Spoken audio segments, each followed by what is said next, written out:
Whiskey 9 Yankee, 7 November Golf, over. This is Whiskey 9 go. Whiskey 9, 7 November, interrogative Alpha Bravo. Negative Alpha Bravo. And this is 7 November Golf, Roger. Request you check your Romeo side. I'll go ahead and check my Tango side. 7 November Golf out.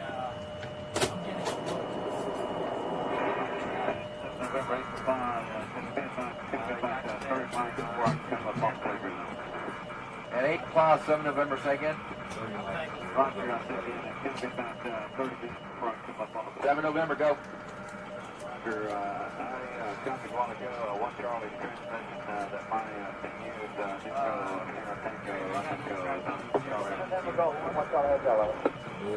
And 8 5, this is 7 November, Charlie. Now 1 Charlie, 7 November, go. This is 1 Charlie, welcome to your lines. You're Brandon 158 extra 5 500 between teams and local. Also request 3 units take inbound message to see if we can try to get Whiskey 9 and 8 for pause into the playground. And this is 7 November, Roger, stand by. Got that? Got it? Alright. And all units, this is 7 November Golf. My unit Alpha, Echo, X-ray Alpha Alpha in there.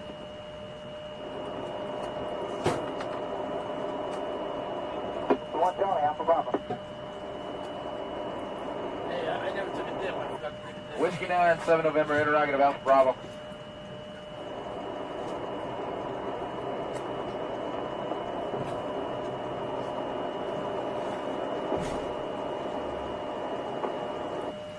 Whiskey 9 Yankee, 7 November Golf, over. This is Whiskey 9 go. Whiskey 9, 7 November, interrogative Alpha Bravo. Hey, we're live. We're looking at a congressional hearing that happened today, this morning at 10:15 Eastern. I was busy at that time, so now we're going to review it. All right. I'm going to watch it live. I haven't seen it yet, and there's many bills on the table here. One of them is about fraudulent DBQs, and that's extremely important. Okay. That's the most important topic that they're going to talk about today. So anyways, I'm going to stop. I will stop yapping. All right. Thank you, everyone, for showing up. Texas is here. Yes, thank you. Appreciate it. All right, here you go. Let's go to, yep, there it is. And since we're not watching it, since it already happened a couple hours ago, we can just skip through this boring part, which is somewhere yonder. Lot reimbursements from the VA. Yeah. Require the National Cemetery Administration to publish an annual report like those published by VBA, VHA, and the Board of Veterans Appeals. Initiate the expansion of the Dayton National Cemetery. Also, I'm going to be eating a Hot Pocket. I have not had breakfast or lunch today. It's 1:50. I got to eat something. So I'm going to mute my mic so you don't hear me yapping it out. Cemetery acquiring nearby land at no charge to the federal government. Change the eligibility requirements for the DIC VA's largest survivor's benefit to surviving spouses under the age of 55 who choose to remarry, and to the survivors whose loved one passed away from service-connected ALS before the 10-year mark. And consider changes to how VA identifies fraudulent disability benefit questionnaires and the evidentiary standard for determining if some conditions are service-connected. The subcommittee has an important and unique responsibility. We are responsible for overseeing veterans' compensations, pensions, burial, fiduciary, and survivors' benefits. We touch many parts of the VA, including compensation service, the Board of Veterans Appeals, the National Cemetery Administration, and the Court of Appeals for Veterans Claims. But most importantly, this subcommittee makes an impact on veterans and their survivors at some of the most important times in their lives. The work we do affects veterans when they are seeking disability benefits. It affects them when they're under financial distress. It affects families when their veteran loved one passes away. It also affects how the veterans and their loved ones are honored long after they are gone. We are responsible for reviewing legislation that impacts veterans throughout their lives, and I am grateful that today we will be considering these bills that ensure veterans and their families are honored in their life and that they are properly cared for in their death. I do want to highlight that the bills we are considering today are not yet offset. The This means that no mechanism has been identified for how we will fund these bills and ensure good policy and fiscal responsibility. That obviously goes hand in hand. Our responsibility as legislators and current lawmakers. The new spending must be offset by reduction elsewhere to minimize the growth of our national debt. Until this offset can be found, and for other proposals, we would be unable to consider that legislation at the full committee markup. I look forward to working with Chairman Bost, Ranking Member McGarvey, and other members of this subcommittee on these important proposals today. The reason why that matters is because the Shirley Briley Edmondson Act, they want to take veteran benefits away if you're 70% or lower from subsequent use of the VA funding, of the VA home loan with the funding fee, which is on average about $14,000, $17,000 for subsequent use, right? And so that's an example of, hey, we can't use taxpayer dollars for this. We have to use in that case, veterans dollars, right? So that's pretty much what he's saying. But now these are a whole new slate of bills that they're going to be talking about. I also look forward to hearing from witnesses who have joined us about how we can improve these bills. And now I now yield to the ranking member. Thank you very much, Mr. Chairman. Good morning, everyone. Thank you all for being here today and for holding this hearing. Looks like we got a full agenda, so I'm going to get right into things today, but just want to start by highlighting a few of the bills we're going to be hearing. I want to start by highlighting a bill from Representative Subramaniam, which is the Susan E. Lucas 9/11 Service Member Fairness Act. I also want to recognize Susan herself, who I understand is with us here today. Thank you so much for your service, for your sacrifice, for being here. There you are, for being here and for, for your bravery for the men and women alongside you that day. September 11th is a day that for those of us who are here, we'll never forget. I can tell you what the temperature was like that day in the city where I was. And it brought our country together in a way that I don't think we see much right now. Everyone was focused on how we help each other out. You are emblematic of that. Of course, it did lead to 2 wars that lasted 20 years. That created millions of veterans. And so we now have to take care of those veterans on this committee. Thankfully, we have the PACT Act and other laws that are addressing a lot of exposure to toxic substances and addressing the particular needs of this new generation of veterans. But one of those groups is the service members, now the veterans themselves, who were at the Pentagon that day, who were at the Pentagon when it was struck. And they didn't get the attention, they didn't get the care, they don't have the same resources that other people exposed to toxic substances received, even though there was jet fuel and fire foam and everything else dripping from the walls in the Pentagon that day. So I'm glad to see that HR 5339 is here, is going to move out of this committee across the House floor, and ultimately we need to make sure this becomes law so we fix this glaring gap in coverage for people. We've also learned that some illnesses don't show up until years after someone is exposed. That's especially true for service members exposed to radiation during their service. And that's why I'm really glad we're taking up Representative Titus's Presume Act today. It is a very straightforward bill. It's a straightforward way to make sure that radiation exposed veterans can actually access the care and the benefits they've earned. Honestly, it's heartbreaking when you hear these stories and see the illnesses from veterans at the Nevada test and training range that they're dealing with. And hopefully we can move this bill forward, finally get them those benefits. Their counterparts at the Department of Energy already receive these protections. So I think it only makes sense that our veterans receive the same level of protection. Today on the agenda, we also have Ranking Member Takano's fraud in the VA Disability Exam Act, which tries to crack down on a familiar enemy of this committee, which is claim sharks and the disability benefits questionnaires mills. I'm also pleased that today we're discussing HR 7620, the National Cemetery Administration Annual Report of 2026 from Representative McKenzie, a bill I'm happy to co-lead with him. This bill, simply put, it's good governance. Actually, when they came to me with the bill, I said, they don't already do this. And it requires the National Cemetery Administration to provide Congress with an annual report with basic statistical information about their activities and grants in the prior year and the projections for the year ahead. So I have absolutely no reason to believe that the NCA is doing anything other than amazing work. But if there is an agency in the entire federal government that is 100% mission focused and dedicated to the families it serves, it's the NCA.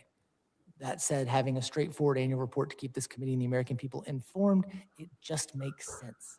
It helps us do our job. It helps make sure taxpayer dollars are being used the right way.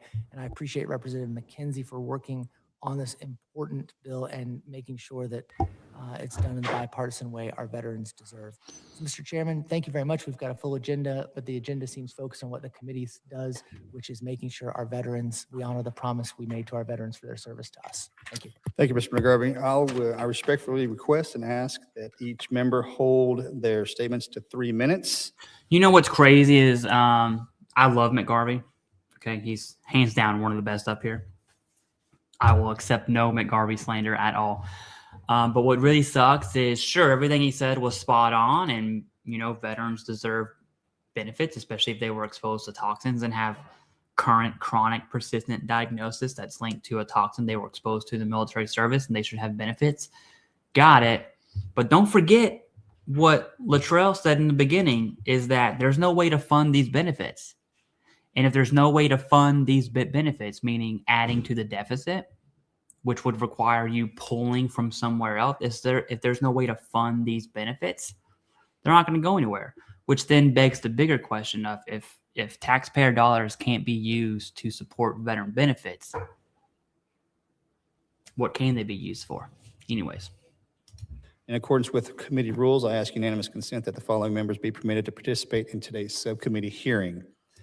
Representative Turner from Ohio, Representative Titus from Nevada, Representative Hudson from North Carolina, Representative Fitzpatrick from Pennsylvania, Representative Evans from Colorado, Representative McKenzie from Pennsylvania, and Representative Subramanian from Virginia.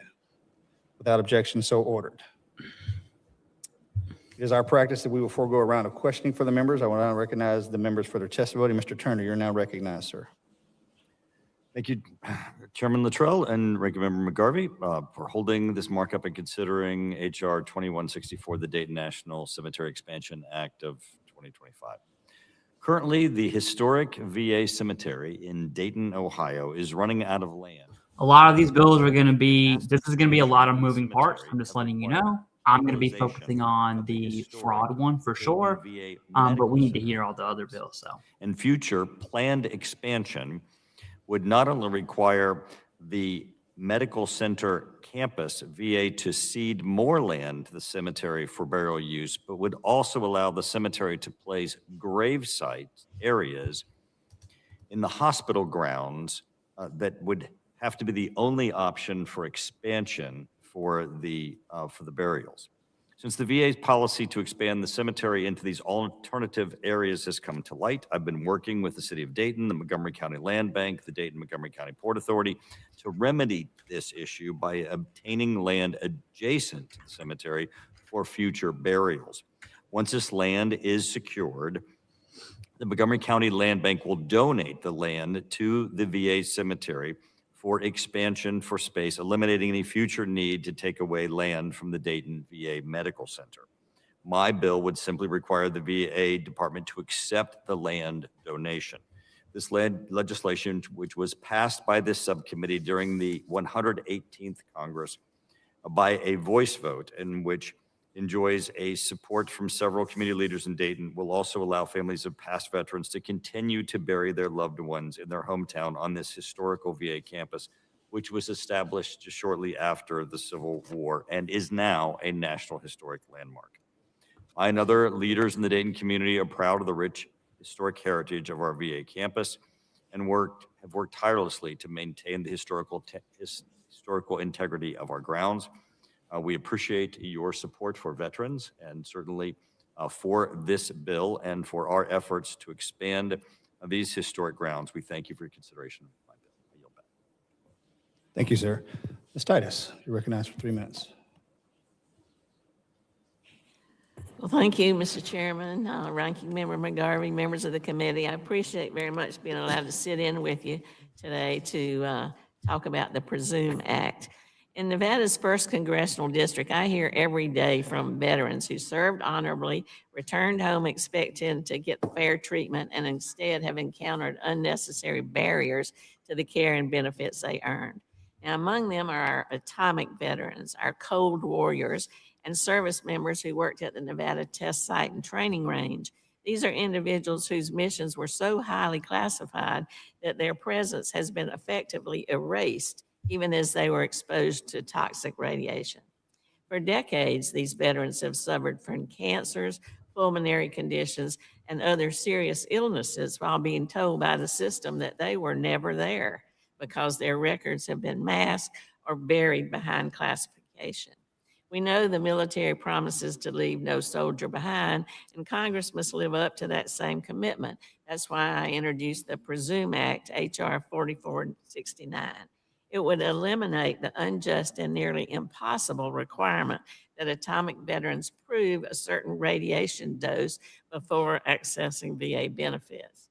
Veterans were often exposed without their knowledge, and today they're asked to provide documentation that is controlled entirely by the government. This data has historically been incomplete, been unreliable, or been told, well, that was probably destroyed in the fire in St. Louis in '73. When the government controls all the evidence, veterans shouldn't bear the burden of proving the impossible. The Presume Act would remove those bureaucratic barriers and bring fairness and parity to radiation-exposed veterans.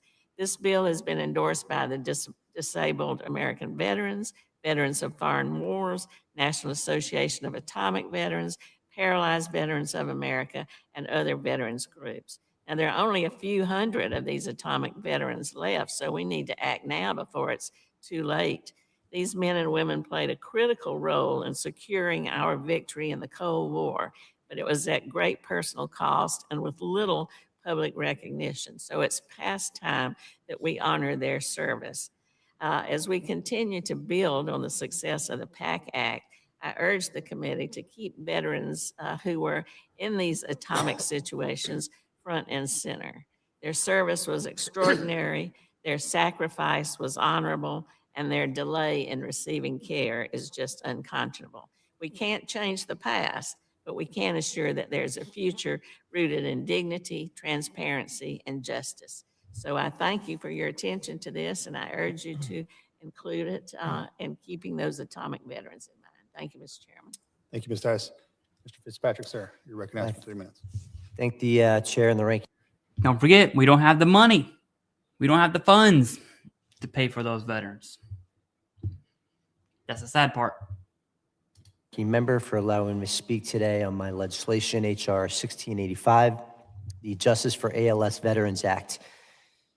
Mr. Chair, Mr. Ranking Member, this is a bipartisan bicameral bill that ensures that surviving spouses of veterans who pass away due to ALS receive the full benefits that they have earned. As we all know, ALS is a fast-moving, aggressive, and fatal disease, and our veterans are twice as likely to be diagnosed compared to the general population. With an average life expectancy of only 2 to 5 years after diagnosis, our ALS veterans often do not survive long enough to meet the 8-year requirement for dependency and indemnity compensation, leaving their families without this benefit after their loved one passes away. Denying a surviving spouse of benefits because their loved one didn't live long enough to meet an arbitrary requirement, I believe, is a betrayal to our commitment of those who served. The Justice for ALS Veterans Act rights this wrong and ensures that the families of our brave service members receive the support that they need and that they have earned. There is no more work to be done. There is much more work to be done to accelerate research and treatment access for ALS veterans, and it's imperative that we close this loophole that has prevented surviving families from attaining this support. So I want to thank this committee for allowing us to raise this issue of ALS that does plague our veterans community twice as more frequently than the general population. I look forward to working with you all to move this legislation forward to honor all of our ALS veterans and their families. With that, I yield back. Thank you, sir. Mr. Subramanian, you're recognized for 3 minutes, sir. Thank you, Chairman Luttrell, Ranking Member McGarvey, and the entire subcommittee for having me here to speak on H.R. 5339, the Susan E. Lucas 9/11 Service Member Fairness Act, a bipartisan bill to close the gap in coverage for those who bravely reported for duty at the Pentagon following 9/11. As many know, the American Airlines Flight 77 on 9/11 crashed into the Pentagon, killing all those on board, 125 people inside, and created a debris-filled blast. And what many people may not know is that despite the risks to their health and safety, Pentagon employees, including many constituents of mine, immediately returned to work, risking exposure to toxins which cause lifelong health problems and conditions. And these employees have been left uncovered under the PACT Act. And so HR 5339 covers this gap by extending the PACT Act to those who reported for duty between September 11th and November 19th, 2001, the day the Pentagon was deemed safe. The need for this bipartisan legislation is evidenced in the stories of constituents of mine, the heroic Pentagon employees who immediately returned to work to protect our national security. It includes the namesake of this bill, the retired Air Force Lieutenant Colonel Susan E. Lucas, who is here today, if you want to wave to everyone again. Put you on the spot one more time. But in the aftermath of returning to work, Susan suffered persistent health issues. She was diagnosed with a rare condition found among others who were in the Pentagon right after 9/11. And as a result, Susan needs to purchase a costly and specialized iodizing system, for instance, to purify her home's air. And as she stated, every action that I take is designed to overcome the health challenges posed by my time in the Pentagon on and after 9/11. These service members who reported for duty at the Pentagon deserve the same benefits under the PACT Act that Congress provided to others. And I urge the members of the subcommittee to advance this bipartisan bill to support veterans like Susan. We want to make sure that when people report to duty to keep our country safe after events like that, that they are taken care of and that we fulfill our promise to them to take care of them. So thank you, and I yield back. Thank you, sir. Mr. Evans, you're recognized. 3 minutes. Thank you, Chairman, Ranking Member, other members of the subcommittee for the opportunity today to speak in support of my bill, the Veterans Burial Allowance and Reimbursement Act. This bill is personal to me, and I'm proud to be a lead sponsor of the measure to benefit veterans and veterans' families. I'm a lifetime member of the VFW, and I've often spoken of my own experiences flying Black Hawk helicopters for the U.S. Army and the Colorado Army National Guard, which included an overseas deployment to a combat zone in support of the global war on terror. But I'm proud to come from a long line of veterans. My grandfathers on both sides of the family served this country honorably. Grandpa Evans is a career naval aviator, and Abuelo Chavez as a soldier in World War II fighting with Patton's Third Army. As someone who's personally attended the burial of veterans before, I know how much this sacred honor matters. This sacred honor matters to the families and loved ones of those who have given so much in defense of our nation. This bill seeks to ensure parity in burial allowances and reimbursement for all veterans. The Major Richard Starr Act is completely dead. There's no way to fund it. It won't even go to a vote. All right. I've seen so many Major Richard Starr Act comments in the past week, and I don't know why, because it's as if it never existed. Who have earned the benefit. Under current law, non-service connected burial allowances is actually set to exceed the service connected burial. Double dipping was the language used to not allow MRSA, Major Richard Starr Act, to go to a vote. So allowance next year. So that means veterans who pass away from non-service connected reasons will receive more burial allowance funds than their service connected brothers and sisters. To fix this disparity and ensure all veterans receive a just disbursement for their benefits, my bill would eliminate the distinction between a non-service connected and a service connected burial allowance, converting the existing allowance into a general veterans benefit for both service and non-service connected passing. This common sense fix will secure a standard and simple benefit to help the families of veterans honor their loved ones during times of loss and grief. I urge my colleagues on this committee to support this bill. Look forward to working with you to advance it, and yield back. Thank you, sir. Mr. McKenzie, you're recognized for 3 minutes. people are. Thank you, Mr. Chairman, Ranking Member, and the entire committee for holding this hearing today. I appreciate the work of my colleagues on both sides of the aisle and the staff who have helped prepare our bill for today's testimony. I'm proud to have introduced the National Cemetery Administration Annual Report Act of 2026, a bipartisan bill that, as we heard, is co-introduced and led with Congressman Morgan McGarvey of Kentucky. This legislation is about transparency, accountability, and keeping a sacred promise to our veterans and their families. The National Cemetery Administration plays a critical role in honoring those who have worn the uniform. It's responsible for caring for our veterans in their final resting place and supporting grieving families during one of the most difficult moments of their lives. Congress has a responsibility to ensure that this work is done with dignity, foresight, and proper oversight. Today, there is no single comprehensive public report that clearly lays out how the National Cemetery Administration is operating, where resources are being used appropriately, as we heard, but what does not exist is, again, a comprehensive report like this so we can understand all of their operations going forward. We aim to address that.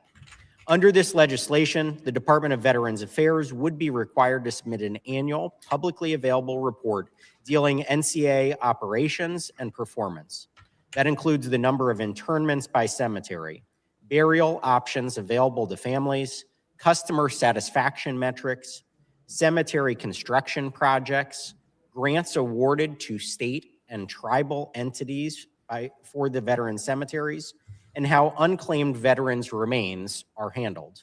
Importantly, it also requires that this information is easily accessible online for families, Right. advocates, researchers, and Evidence policymakers. always wins. This bill strengthens congressional oversight, supports long-term planning, and ensures that veterans and their families receive the respect and care that they have earned. I'm grateful that this legislation, or the intent of this legislation, is supported by leading veteran service organizations, including Vietnam Veterans of America, Disabled American Veterans, Paralyzed Veterans of America, Veterans of Foreign Wars, and the VA, who understand how important transparency and accountability are to fulfilling this final promise. I again want to thank Congressman McGarvey for his partnership and the committee for considering this common sense bipartisan measure. I urge my colleagues to ultimately support the bill when it comes up for a vote, and I look forward to continuing our work together on behalf of veterans and their families. Thank you. And with that, I yield back. Thank you, sir. I ask that the second panel please take your seats.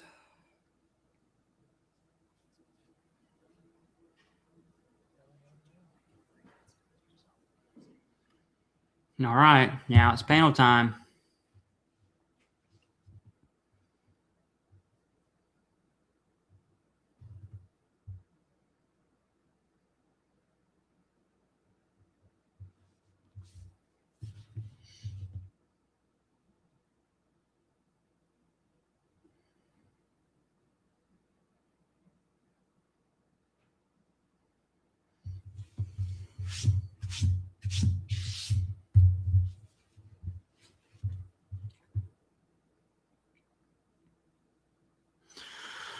Oh, we're starting with Mr. Self. Dude, I Yourself cannot, recognized for 3 minutes, sir. I cannot stand this dude. Thank you, Mr. Chairman.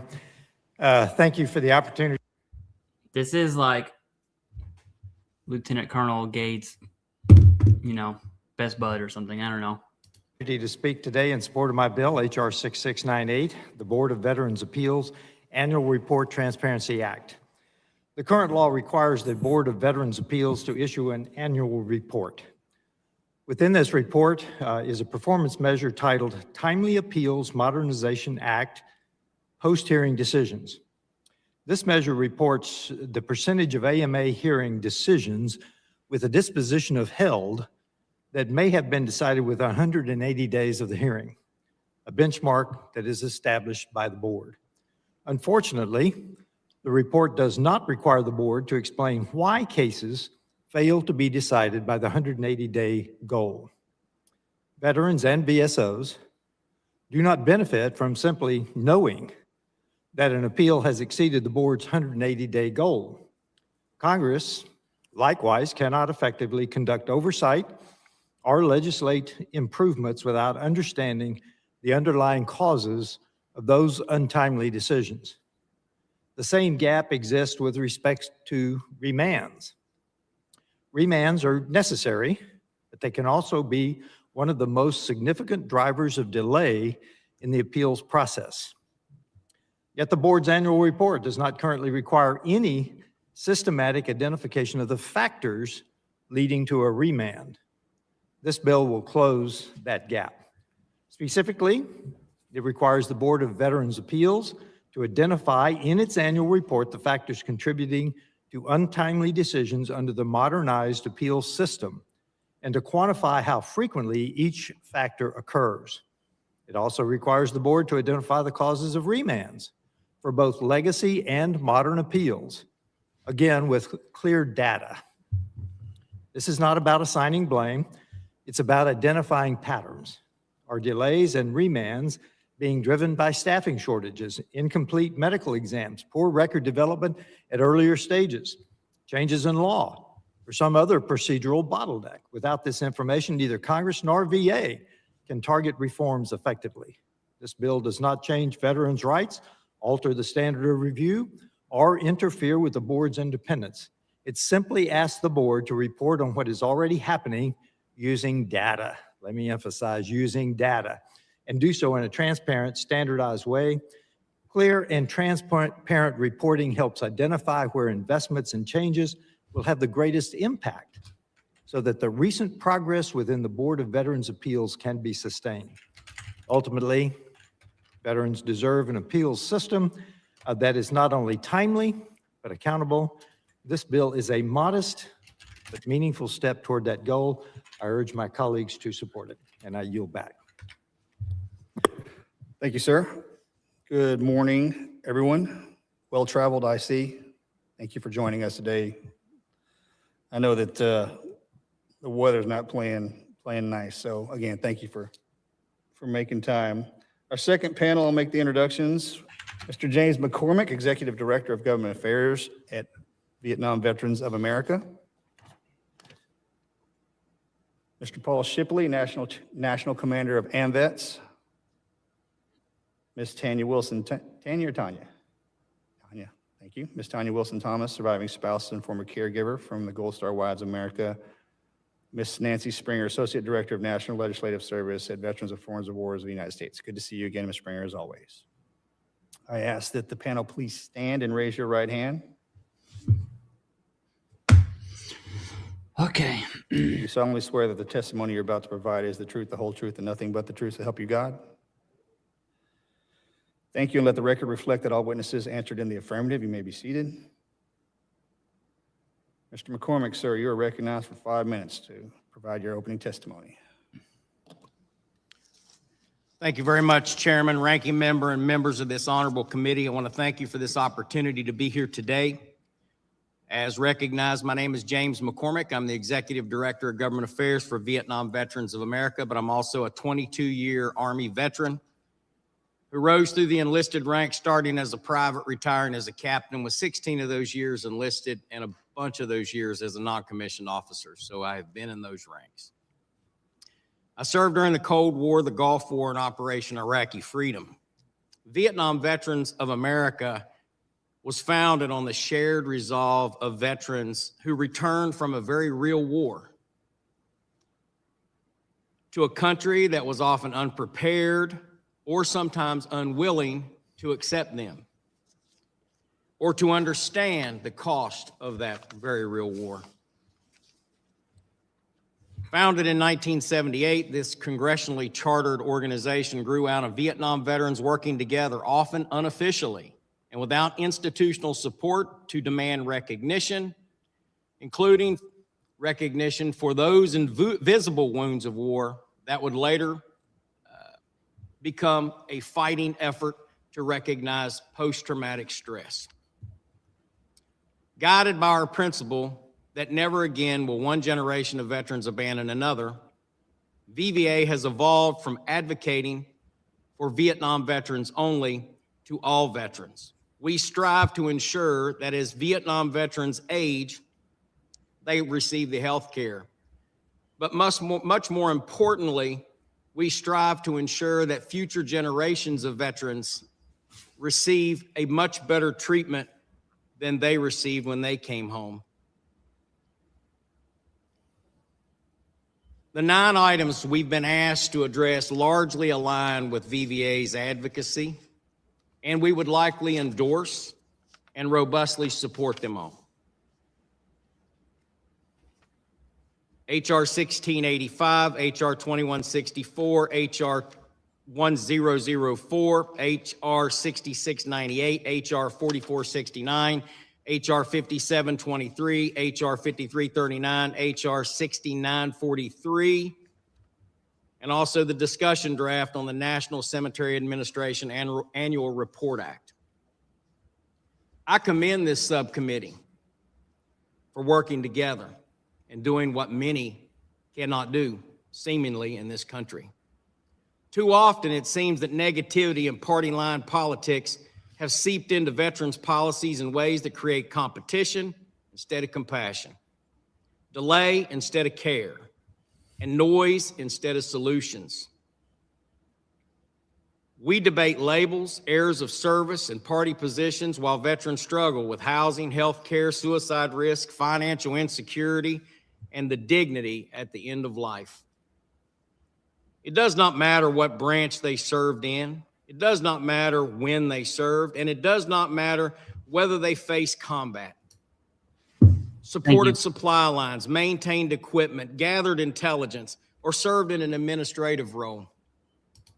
Every one of them raised their right hand and accepted the same obligation. Every one of them made sacrifices that shaped their lives, their families, and this nation.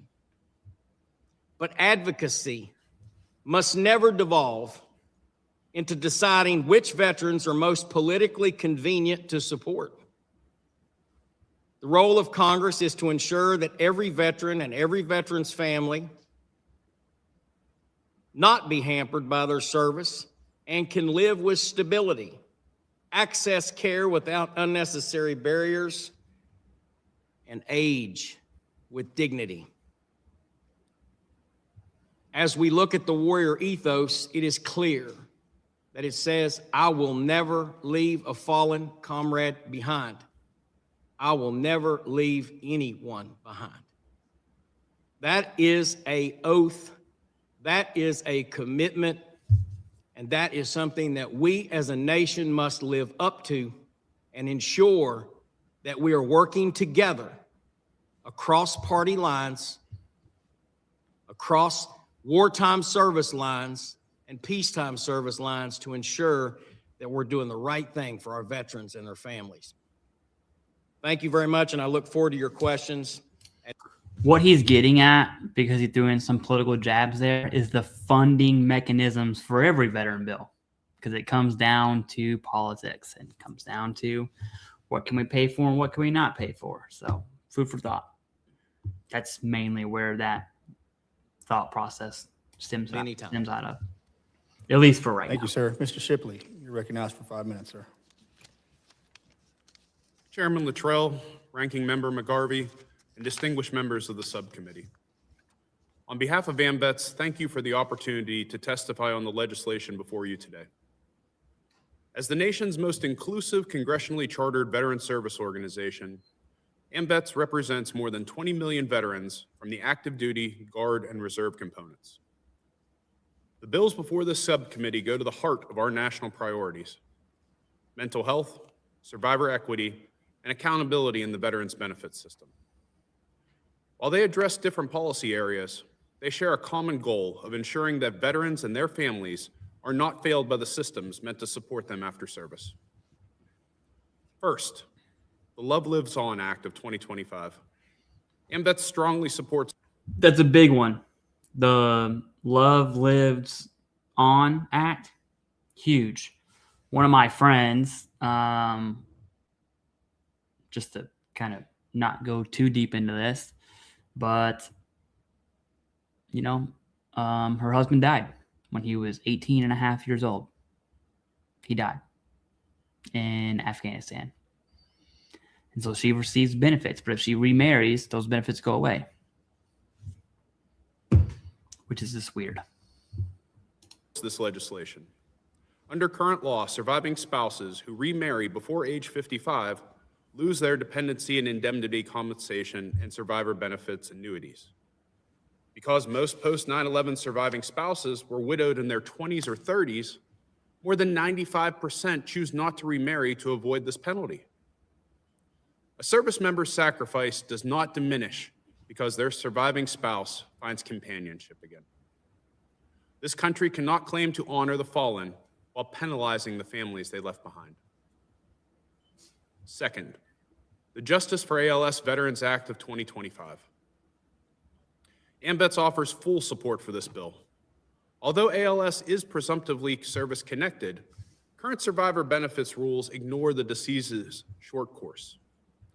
Enhanced DIC requires 8 years of total disability.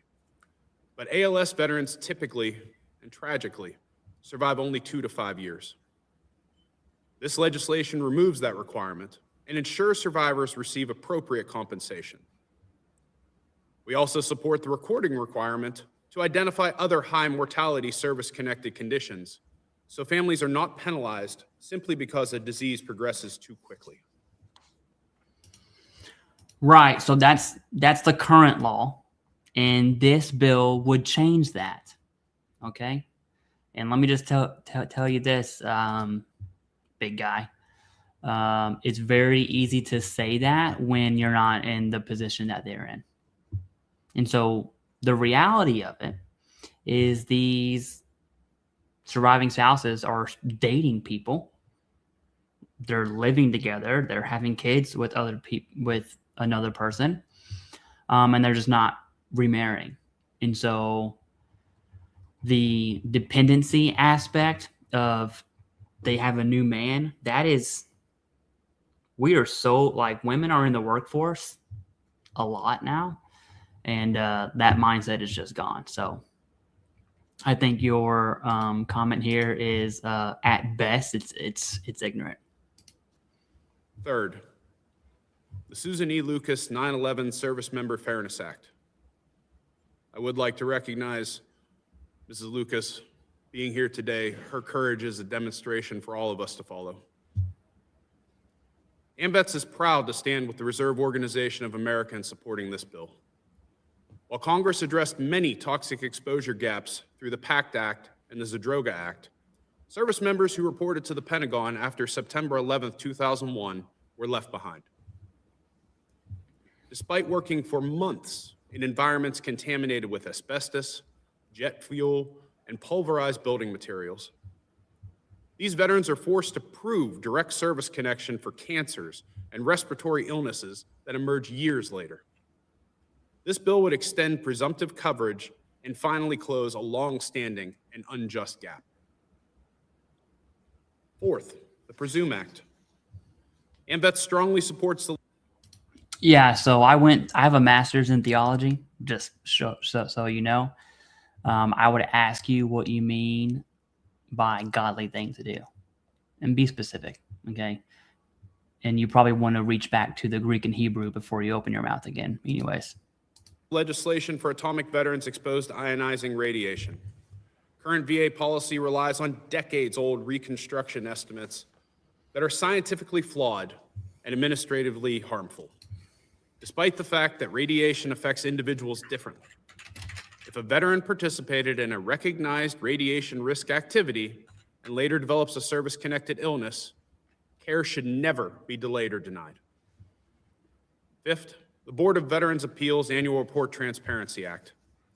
AMVETS supports this bill based on decades of experience representing veterans before the board. While the Appeals Modernization Act made progress, the progress remains opaque. Many decisions are remands that prolong resolution rather than delivering finality.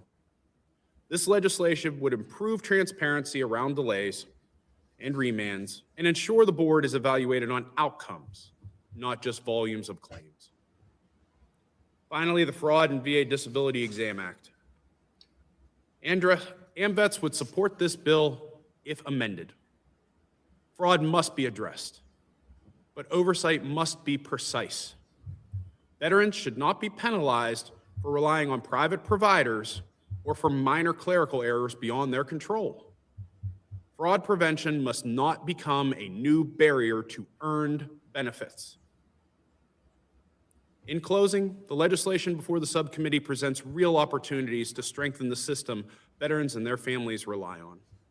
AMVETS stands ready to work with you to advance fairness, accountability, and finality, and to ensure that honoring service means supporting veterans and survivors long after the uniform comes off. Thank you for the opportunity to testify. I look forward to your questions.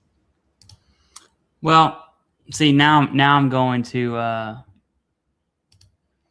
The thing is, you said you don't want to argue religion, and I'm not. The issue is you're saying it's the godly thing to do to not remarry. Because that's the godly thing to do, remain loyal to your dead veteran spouse. And so you're using something as to support your preconceived notion without actually knowing what you're talking about. And in fact, biblically, we see widows remarry. In the Old Testament, when the law against widows was hardcore. And so you're just wrong. You're just incorrect. There's no other way. There's not an opinion. You're just incorrect. And so, but that's the last comment I'll answer from you, because you're writing comments in based off emotion, not based off logic or intelligence. And so don't worry about it. It's not a big deal. Okay. Just take the loss and continue. Thank you, sir. Ms. Wilson-Thomas, you're recognized for 5 minutes. Good morning, Chairman Luttrell, Ranking Member McGarvey, members of the subcommittee. My name is Tanya Lynn Wilson-Thomas, surviving spouse of U.S. Marine Dwight Anthony Thomas Sr. I am a member of Gold Star Wives of America, Incorporated, which was founded in 1945 as a service organization of World War II widows. We are the surviving spouses of our nation's military service members. We were created to advocate for policies that support quality of life for military survivors and their children due to their service member's spouse's death on active duty or as a result of service-connected conditions. We've been advocating for families for 80 years and are continuing to do so. I am here to express support for H.R. 1004, the Love Lives On Act, and H.R. 1685, the Justice for ALS Veterans Act. I'm providing testimony on only these two bills as they are most impactful to our membership. The Love Lives On Act and the Justice for ALS Veterans Act are two bills which would have a positive impact on our members. And we urge the committee and the Congress to see them through to enactment. While our members have different stories and journeys, we have all arrived to the same destination. We have all found ourselves experiencing the trauma of loss of our spouse, the upheaval of our lives, and the weight of learning to incorporate that loss into our everyday existence. We are also tasked with simultaneously helping our children to do the same. The Love Lives On Act affirms our nation's responsibility to stand with Gold Star wives and their husbands beyond their moment of loss. It provides essential recognition by acknowledging that our sacrifices are perpetual, just as the benefits provided to spouses have a perpetual indemnification purpose that should not be threatened. It asserts that honoring service must emphatically include honoring those who constantly endure life with the rigors of its sacrifices, along with its lasting associated cost. My late husband, Dwight Sr., was a proud U.S. Marine who suffered greatly due to several service-connected illnesses. He was on emergency standby with his unit to deploy to the Persian Gulf when he collapsed and underwent brain surgery. He collapsed with a brain hemorrhage and underwent brain surgery at the age of 23. I was 22. Our children were 2 and 4. I then became his military caregiver until his death 8 years later. Support for the Love Lives On Act affirms that our nation does not forget, but remembers that although they are no longer physically here, our spouses' service and sacrifices are still recorded in the annals of our nation's American history.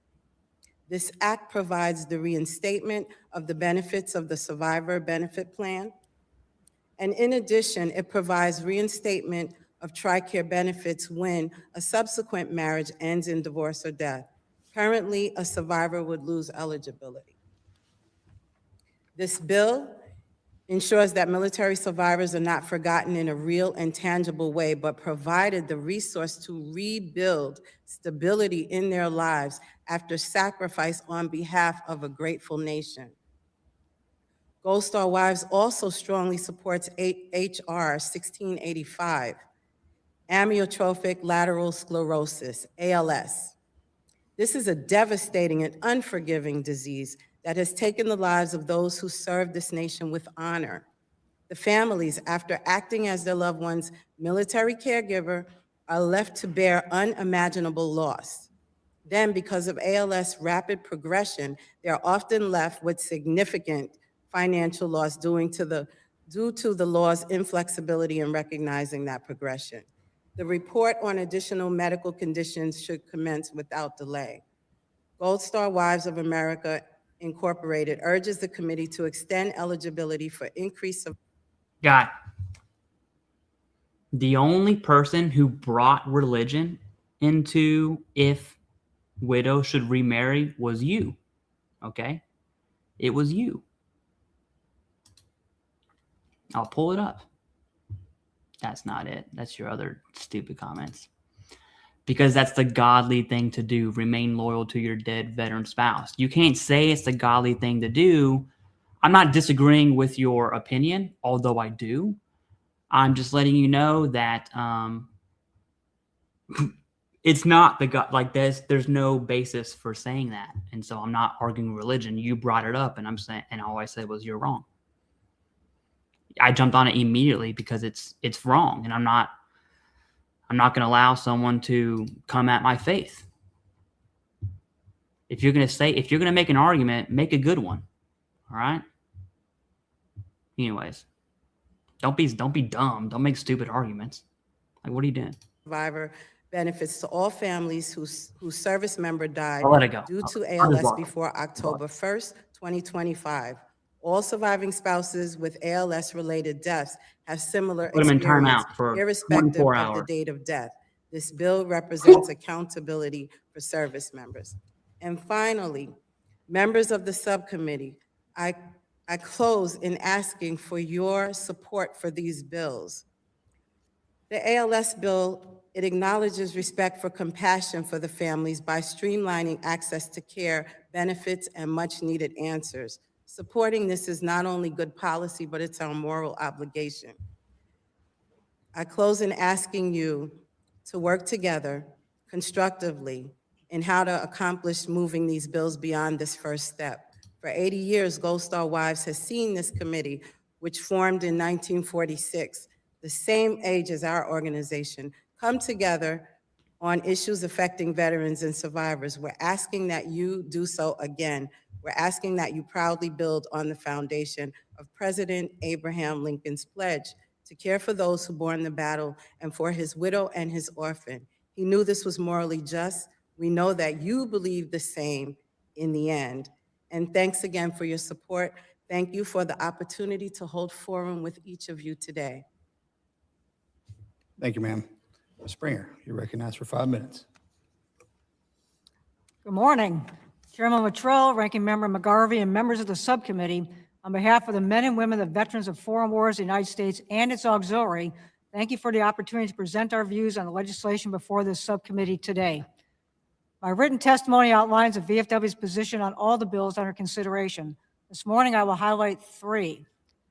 First, the VFW supports H.R. 1685, the Justice for ALS Veterans Act of 2025. This legislation would extend enhanced dependency and indemnity compensation, or DIC, to surviving spouses of veterans who die from ALS, regardless of how long the veteran lived after diagnosis. Currently, VA pays surviving spouses enhanced DIC only if the veteran is rated totally disabled for at least 8 years prior to death, and if the marriage lasts at least 8 years. While VA presumes ALS to be service-connected. I thought it was 10 years. Maybe I missed something. I thought it was 10. It could be 8, but now I'm going to have to, like, after this live, I'm going to have to go double check to make sure that I'm giving y'all the correct information. But I do think it's 10 of being service connected. And typically assigns a total disability rating at diagnosis, the 8-year disability requirement is fundamentally incompatible with the realities of this disease. ALS is a rapidly progressive and terminal illness with a typical life expectancy of just 2 to 5 years following diagnosis. Consequently, many families can never meet the 8-year disability threshold through no fault of their own. H.R. 1685 would remove this unattainable requirement, while preserving the 8-year marriage rule, ensuring surviving spouses receive the full survivor benefits Congress intended. This issue is deeply personal to the VFW. Thank you. Chris Mulholland, United States Marine Corps retired, VFW member and ALS patient, led our organization's longstanding advocacy to reform ALS survivor benefits, including spearheading the adoption of a related VFW resolution.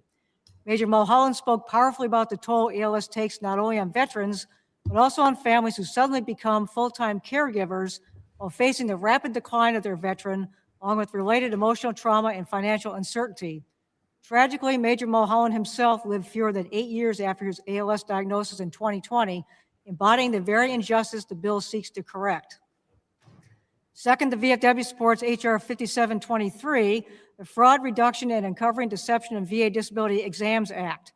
Veterans use VA Disability Benefits Questionnaires, or DBQs, which are available on VA's publicly accessible website to document medical evidence supporting disability compensation claims. Because DBQs often provide foundational evidence, their accuracy is essential to the integrity of the VA claims process. Unfortunately, their importance has also made them a target for exploitation. Some bad actors charge veterans for assistance that VA-accredited representatives provide at no charge.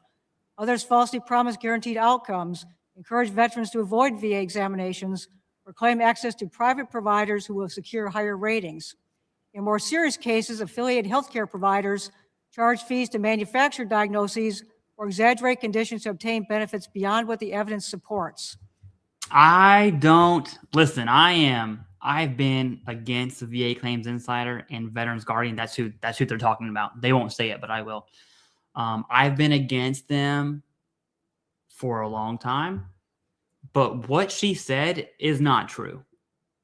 Okay. I don't think it's fair to accuse them of manufacturing a clinical diagnosis. That is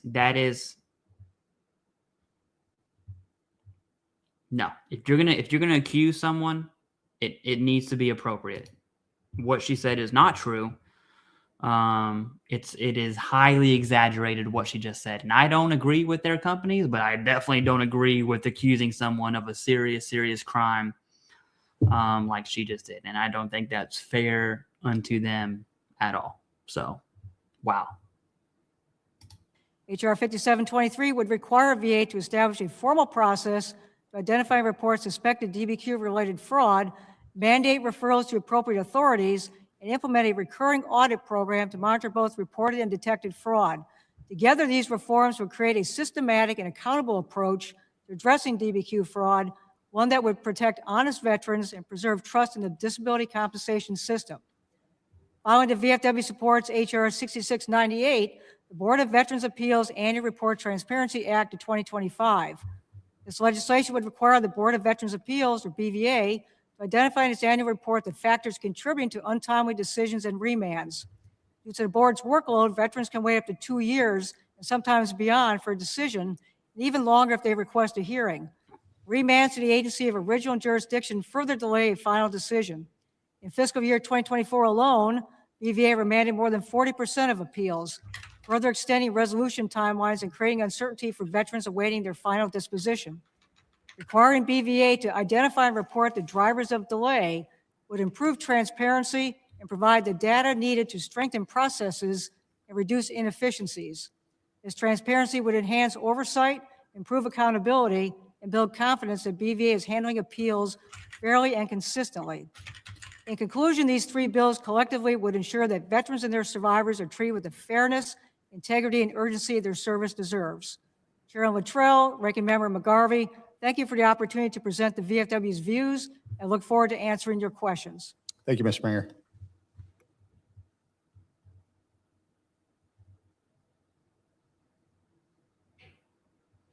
No, someone said their wife wants DIC benefits, but they can't until they pass away. So I said, hide the knives. Mr. Self, you're recognized for 5 minutes, or your line of questioning. Here's Mr. Self. Thank you, Okay. Mr. Chairman. Mr. McCormick, I want to explore the 6698 with you. You said that it could drive real change. Can you elaborate on that? Yes, sir. This, of course, is the Board of Veterans' Appeals Annual Report Transparency.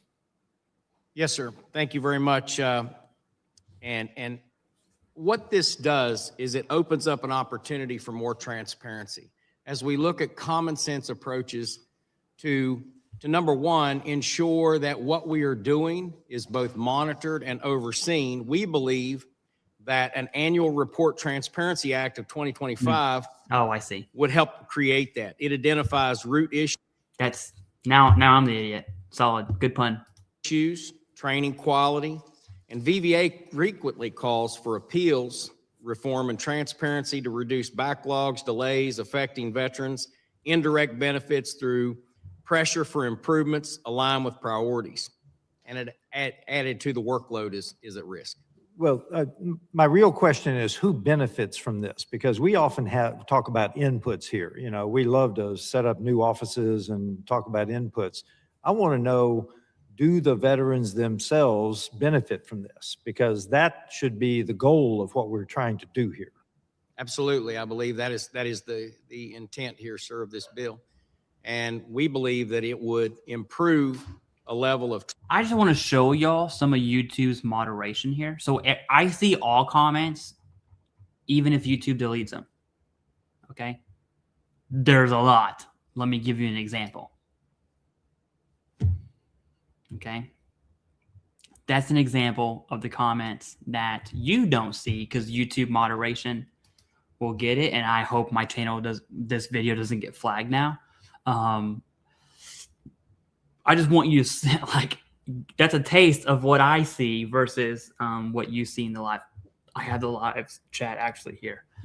So just in case you're wondering if I'm reading something, I'm making sure I don't pull up a comment that is like that. Trust in the system and also remove some additional barriers that have frequently plagued, especially our generation of veterans, the Vietnam veterans of America.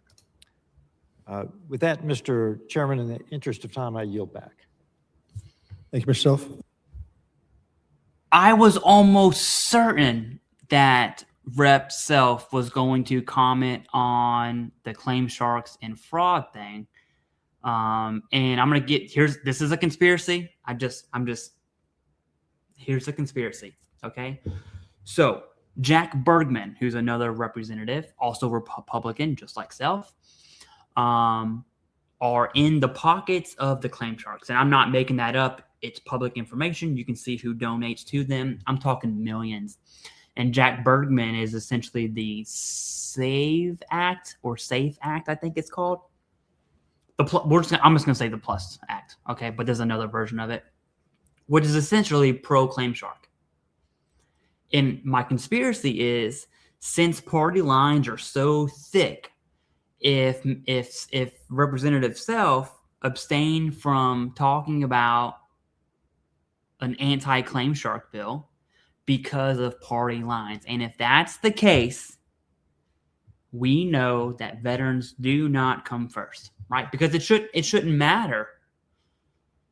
That should not be a factor. And so, again, conspiracy, his inability to recuse himself of that is not okay. And again, I can't prove that outside of Jack Bergman being in the pockets of claim sharks. That's real. But that is a little indicators like that. It's like, man, just a couple weeks ago, this dude was talking about how sleep apnea is not a disability and how veterans are defrauding the VA. But when claim shark companies are doing it allegedly, okay, they're going to bypass it. It's crazy. Anyways, I'll stop yapping. Mr. Pappas, sir, you're recognized for 5 minutes. Well, thank you, Mr. Chairman, and thank you to everyone on the witness panel for their testimony here today and for your service and commitment to our nation's veterans and their families. I appreciate that you all have spoken up loudly and clearly in favor of the Justice for ALS Veterans Act, and I appreciate my colleague, Representative Fitzpatrick, who was here earlier to testify on behalf of that bipartisan bill that we introduced together. And Mrs. Wilson-Thomas, thank you for relating your own personal experience. I'm sorry for your loss. And I appreciate the way you talked about the moral obligation that we have on this committee to get it right for survivors and for families who have sacrificed so much for this great country. We know specifically with ALS that it's a devastating progressive disease. It affects veterans at a rate twice the rate of the general population. And we're learning more about ALS, but there's still so much we don't know. This guy is the sponsor, or is the what do you call it? He put the GUARD Act forward. Okay, so this is pro anti-claim shark guy. You could imagine he's a Democrat, right? And so we see these party lines like being solidified on this VA claim shark issue, which is crazy. About the disease, no known cause, and certainly no cure for it. So veterans with ALS and their families deserve greater understanding and the kind of benefits that we strive to provide on an equitable basis to all those who wear the uniform. So I think updating current VA policy to better reflect the reality faced by veterans with ALS and their families is simple, common sense, and it's the right thing to do, and it's the moral thing to do. So thank you for underscoring that. Ms. Springer, I appreciate you relating the personal experience of families that have struggled with ALS. And I think the current 8-year total disability requirement for enhanced DIC benefits simply doesn't align with the medical reality faced by ALS patients and certainly their families and survivors. So I'm wondering if you can just underscore for us why maintaining that 8-year disability requirement for benefits poses harm to survivors of veterans with ALS, even though that they already have the service connection and total disability is already recognized. Why do we need to change that 8-year window? Because actually it's fundamentally inequitable and wholly incompatible with the realities of this. See, now he said 8-year window too. I was almost certain it was 10. Unless it changed. Maybe I'm an idiot. Maybe I got it wrong, but. Disease. The lifespan of an ALS patient is between 2 and 5 years, as is shown by my VFW colleague, Major Mulholland, who lived fewer than 8 years before his death. And without recognizing that, we're putting an unattainable burden on these survivors who have suffered so much. It's a devastating disease. The family members frequently become full-time caregivers, giving up their jobs, giving up their financial security. We're asking them to attain something that they just cannot. So that's why we think that that is totally incompatible with the realities of this disease and totally unfair. Well, thank you for those comments. I do think we need to give these families compassion and understanding. I think this bill does that, and so I hope that the committee can find a way to move this forward soon. So with that, I yield back. Thank you, sir. The vote has been called in the House. Subcommittee will stand in recess, subject to the call of the chair. I expect to reconvene 10 minutes after the start of the last vote. So what that means, ladies and gentlemen, is that we have to go across the street to cast our votes, and we will be back as quick as possible. Okay, a very quick Google search. Google search. Yeah, what he said. 8 years married. Now, I saw 8 years P&T.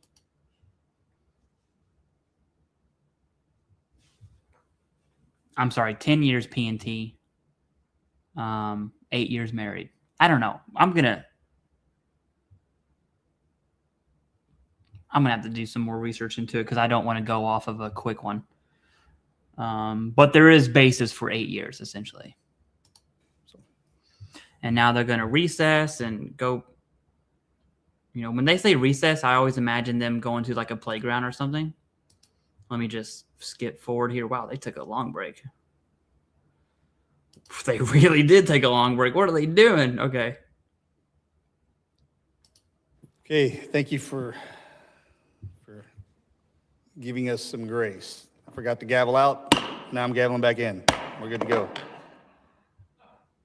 It's the rules. Apologize. You ready to go right now? Sure. Okay. I'll recommend. Surviving spouses of veterans rated 100% P&T for at least 8 continuous years preceding death. This 8-year provision requires the spouse to have been married to the veteran for those same 8+ years. So I guess there is a marriage thing. And then 10 years, you know, if you're single and you're P&T for 10 years and you get married, then they can receive the benefit. I think that is what it's saying.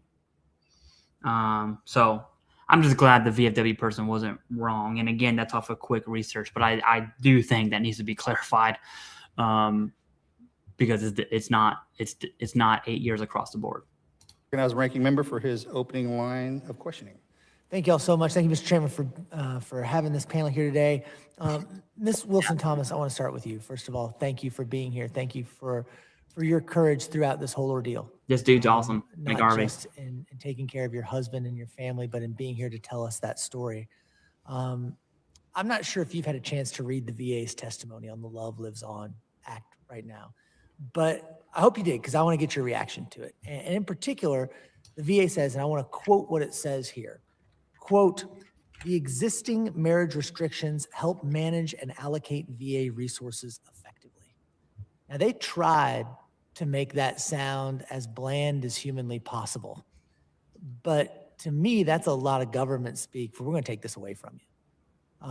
And I want to know, really and truly, and again, thank you for your courage and bravery. The Love Lives On Act is a big deal. It truly is.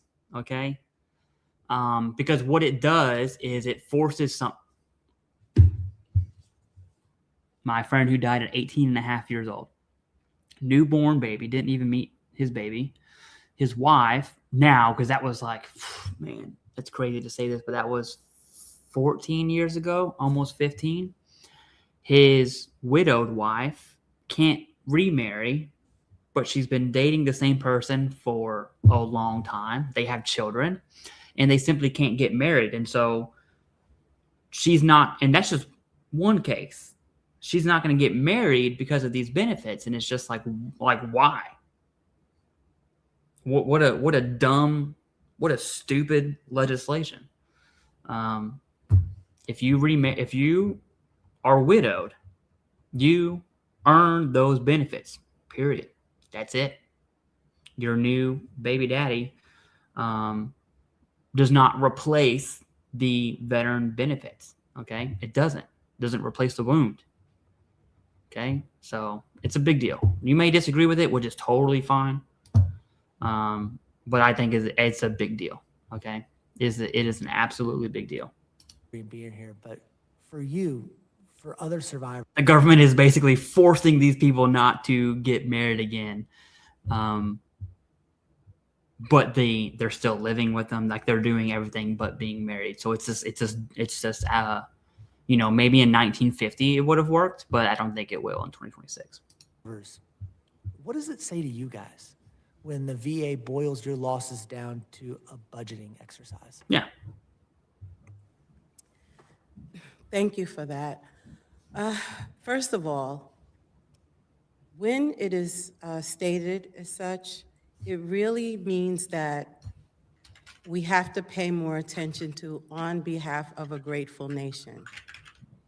If we pay attention to that statement, on behalf of a grateful nation, our sacrifices will on behalf of a grateful nation, then the VA should not state it as such, but be very specific in how we are to be, how we should have access to resources.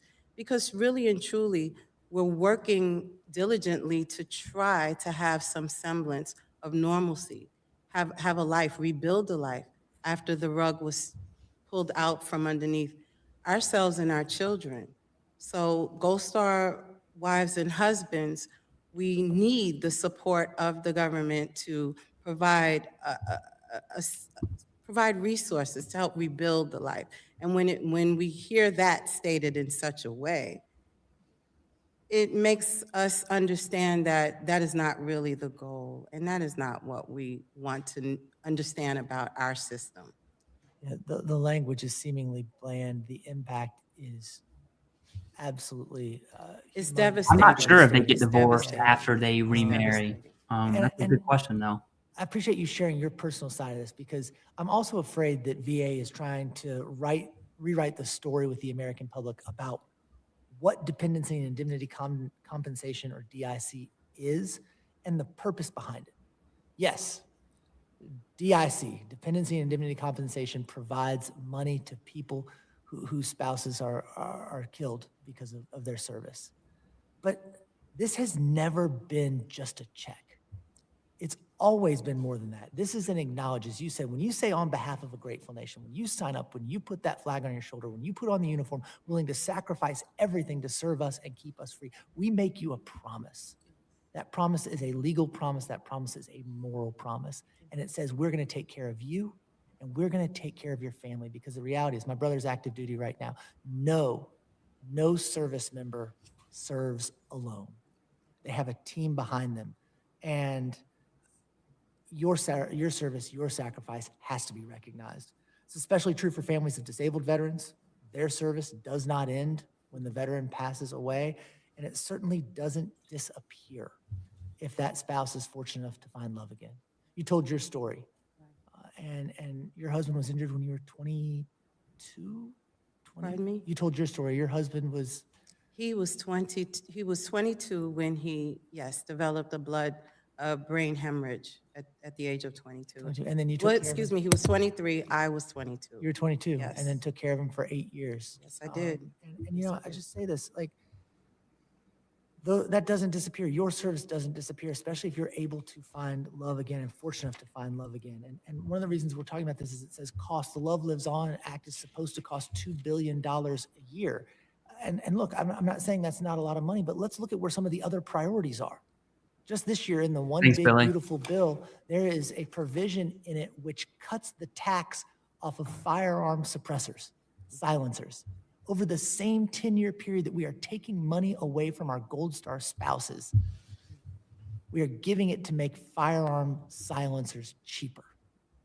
That to me is not a trade that we should be doing. So the same amount of money to pay for silencers, but they can't find money to pay for survivors' benefits. I appreciate you being here to testify, and I hope the VA will rethink its opposition to this bill. Mr. Chairman, I yield. I love McGarvey. Okay, I'm not a Democrat, in case you're curious. I'm also not a Republican. But McGarvey, from my home state, this dude just, every time he speaks, he just knocks it out of the park, man. So, Thank you. because remember, these bills mean nothing if they can't be funded. So the funding aspect is arguably more important than the bill itself. I was actually going to use the VA's testimony and ask something similar. This Yeah, time, me so too. he beat me to that. Great job. Not really, but great job.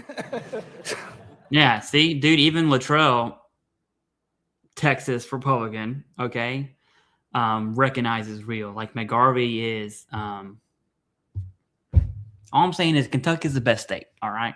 Go to the Commonwealth of Kentucky, your life will be better. Stay out of Louisville. Go to Lexington, you'll be all right. I try to put myself in the situation, especially in this position of, because I've spoken to a lot of spouses, a lot of Gold Star spouses. I lost a lot of teammates over the two wars, and a lot of my friends lost a lot, gave it all, just like you did. And I try to appreciate the perspective, the perspective that the VA is providing us. And then I asked them, have you had conversations with Gold Star spouses? Because a spouse's job is probably the most challenging job there is. Saw a pretty interesting t-shirt one time, said a Navy wife is the hardest job in the military. I agree with that.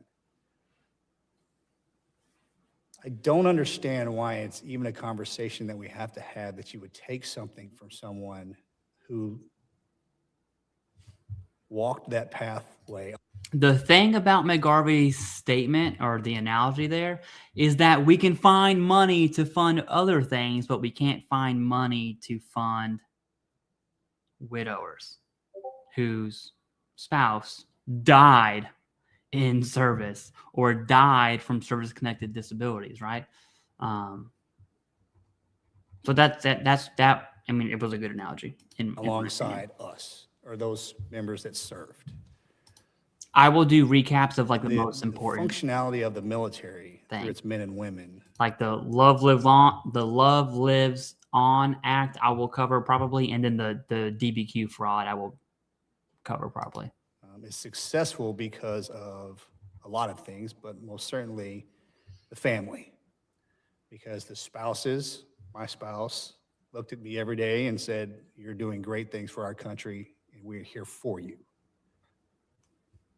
If something had happened to me, and then my wife had gotten her benefits, in my opinion, that's something that she earned forever.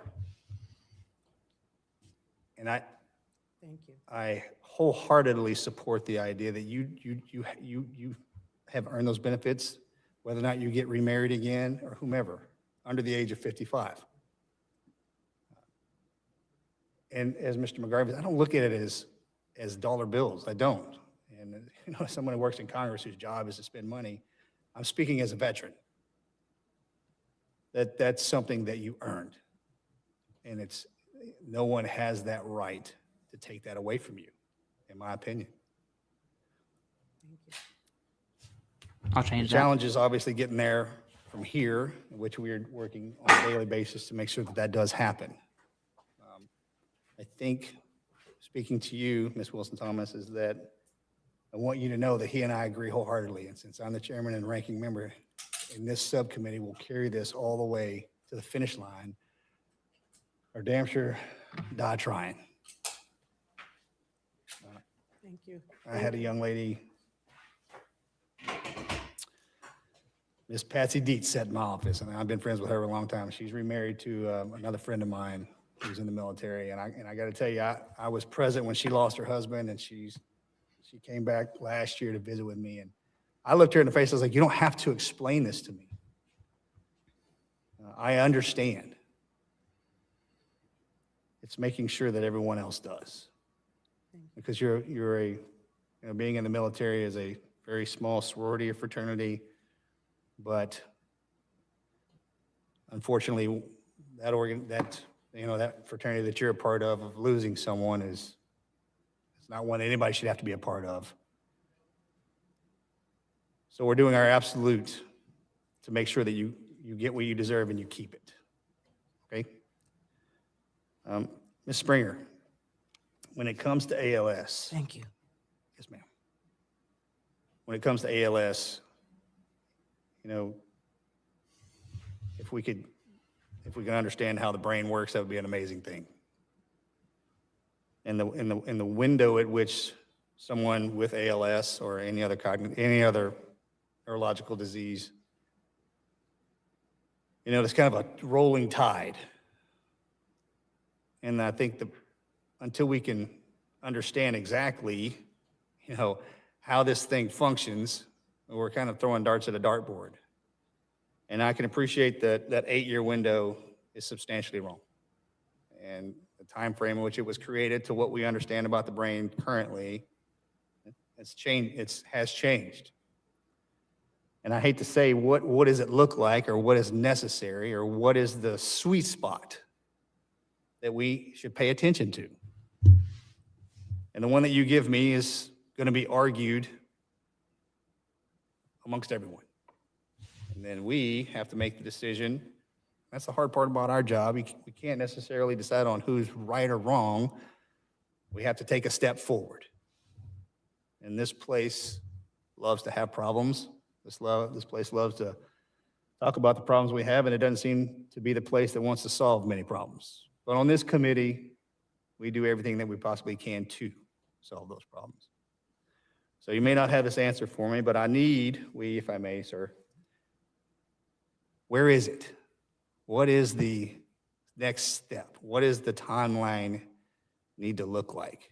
What is most beneficial for those that are suffering from ALS and the families to put them in a place? I'm not, you can't say put them in their comfort zone, because there's nothing comfortable about this at all. And it's hopefully something that we can change as science shows up with medicine. But to date, we have to pray to God every day that those that are suffering from this, they Let me know what question, because there's a lot. do their best to live in comments peace. here. And I don't know if you have an answer to what I just kind of threw at you, but. Mr. Chairman, we really thank you for your concern about this matter. And I gave the personal story of one of my VFW comrades, Major Mulholland. I did not know him personally, but I do know people who did. And unfortunately, it's a very devastating, fast-moving disease. And people go from being essentially normal to being very incapacitated in a very short amount of time. And along the way, their family members often are the caregivers, so they have to leave their jobs, the spouse or family members leave their jobs, and watch that happen to their loved one, to their veteran. So there's a huge emotional toll on the family members. There's loss of financial security. So I would suggest that we stay plugged in with medical science and use data to determine if it's not 8 years, where is it? We would say no time limit at all. This is such a devastating disease that once that person dies, and it's likely going to be between 2 and 5 years, that surviving spouse does get that extra enhanced DIC. It's not a princely sum, but every little bit helps because that family's financial situation will have degraded tremendously from the time before diagnosis. Should it be a time frame more than a conditions-based? A phase in which the conditions have become more exacerbated? Okay. That's Yeah, if it's eligible, if it stems from military service, timelines should not matter. Okay, now what's the next step forward? I think the reason he asked that is because they are having trouble funding bills, and he's asking, hey, how do we fund this?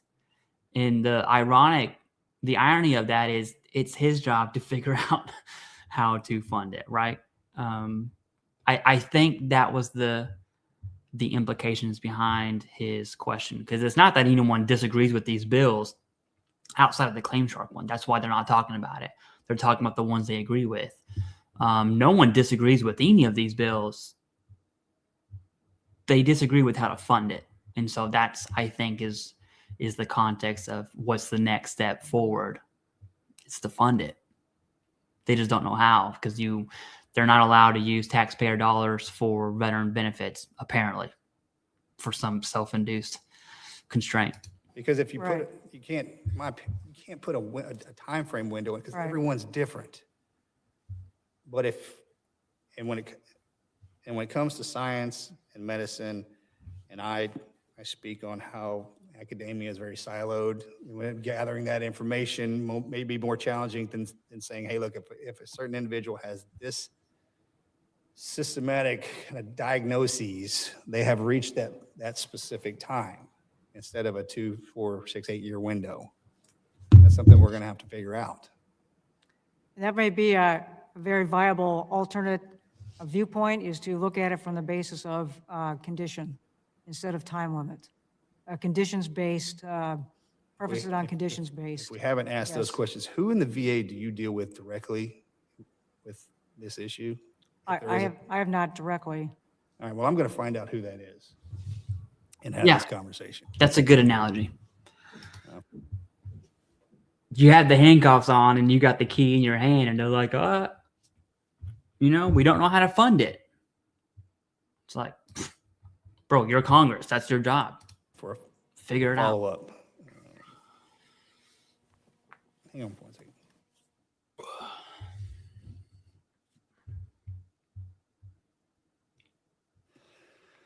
I just got well, it's just me and you guys in here today. Washington, D.C. is a busy place. So I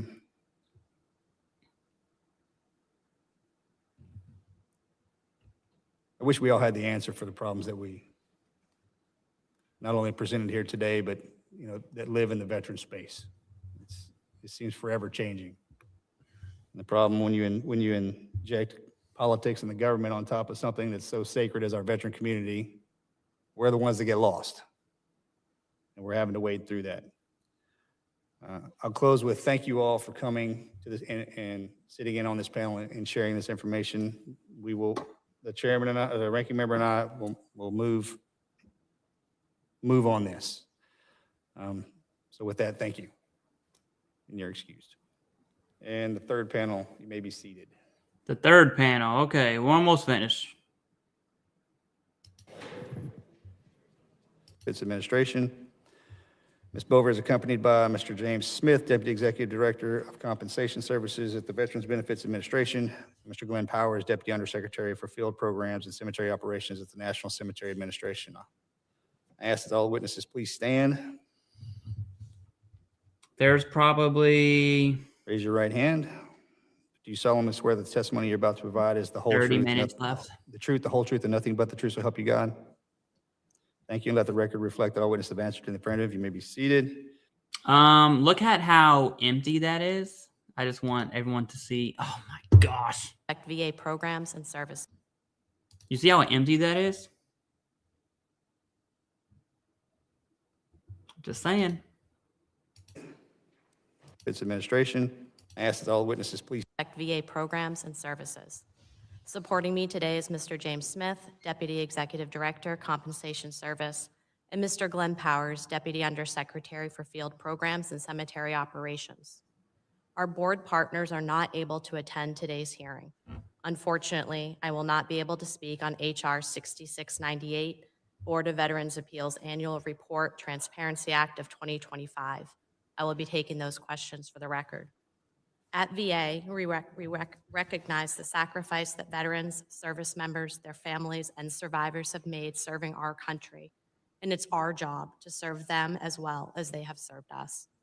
VA believes clarity and transparency allows us to provide high-quality care along with modernized benefits and services, and we welcome the opportunity to provide insight into these proposed pieces of legislation.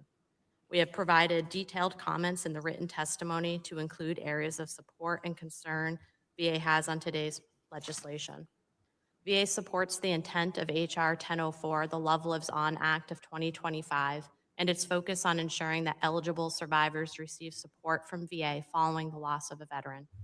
VA has determined that the remarriage restrictions currently in place for dependency and indemnity compensation and Medal of Honor special pension are consistent with that intent. The remarriage restrictions align with provisions for a multitude of federal benefits across varying agencies and departments. VA supports HR 1685, the Justice for ALS Veterans Act of 2025, subject to appropriations and if amended. These hearings are boring as is, but man, she's not, I'm sure she's a nice person, Miss Bover. I don't mean to make fun of you at all. And I like your Marine Corps pin right here.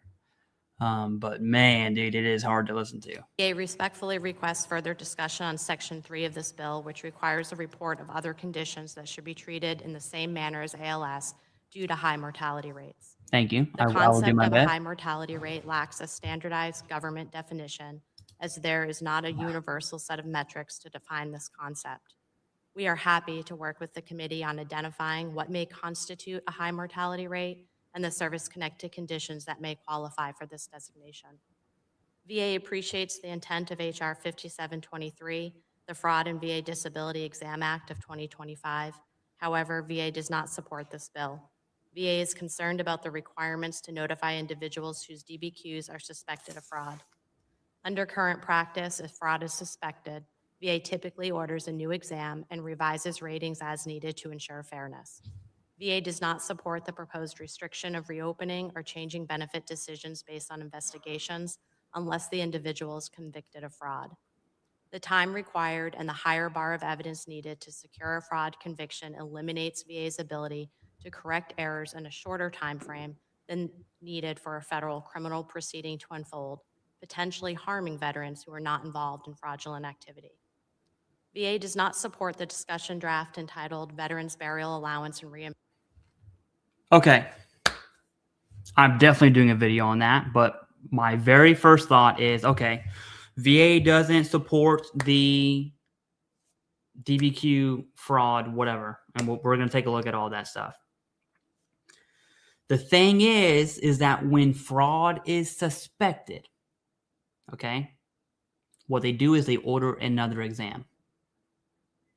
And then her testimony was like, well, VA doesn't want to punish veterans who aren't committing fraud, right? So if they paint a broad brushstroke, there's going to be legitimate DBQs that get nailed for fraud and their benefits change. And so they don't support that, which is good, by the way.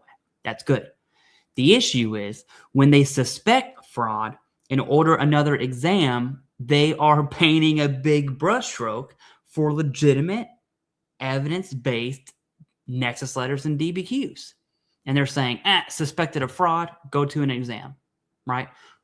When that veteran and the medical provider didn't commit fraud. And so on one hand, I'm like, man, what she said was really good. And on the other hand, it's like, man, but what you said is what you're doing right now, which is not good. So I'm gonna have to break that down. But that's my initial thought, in case you're curious. The VA is essentially rubber stamping any indications of fraud as, oh, we're just gonna order an exam, which by the way costs money. So it's just it's more complicated than Reimbursement Act of 2026. VA appreciates and supports the need to make changes to the burial benefit structure to alleviate the issue that occurred on October 1st of 2025, where the combination of paying non-service connected burial and plot allowances is now greater than the service connected burial allowance. VA's recommendation within the written testimony provides a more streamlined plan to amend the burial benefit structure that would allow VA to preserve the distinction of a higher rate for service-connected burials that Congress has had in place since 1973. Across VA, we continue to improve services to meet the needs of veterans, service members, and their families and survivors. We thank the committee for your continued support. Thank you again for the opportunity to appear before you today, Mr. Chairman. This concludes my statement. Man, I hope Alright, they statement dive this bill will into be entered that into the hearing record. We'll now fraud move one. to questioning. Dr. Morrison, are you ready to go? I'll hand it off to you if you'd like. Thank you, Mr. Chair. Mr. Chair, I want to thank you for holding this hearing. Thanks to the panel for being here. I also want to thank the gentleman, you, Mr. Chair, and the gentleman from North Carolina, Mr. Hudson, for your partnership and leadership on the Love Lives On Act. I'm pleased to see that the bill is on the docket for today's hearing, and I want to use my time to continue making the case that we need this legislation. No surviving military spouse should have to choose between finding love again and keeping the benefits their family deserves. Ms. Bower, I'd like to turn to you for my questions. The Love Lives On Act was considered at a legislative hearing held by this subcommittee in April of 2024.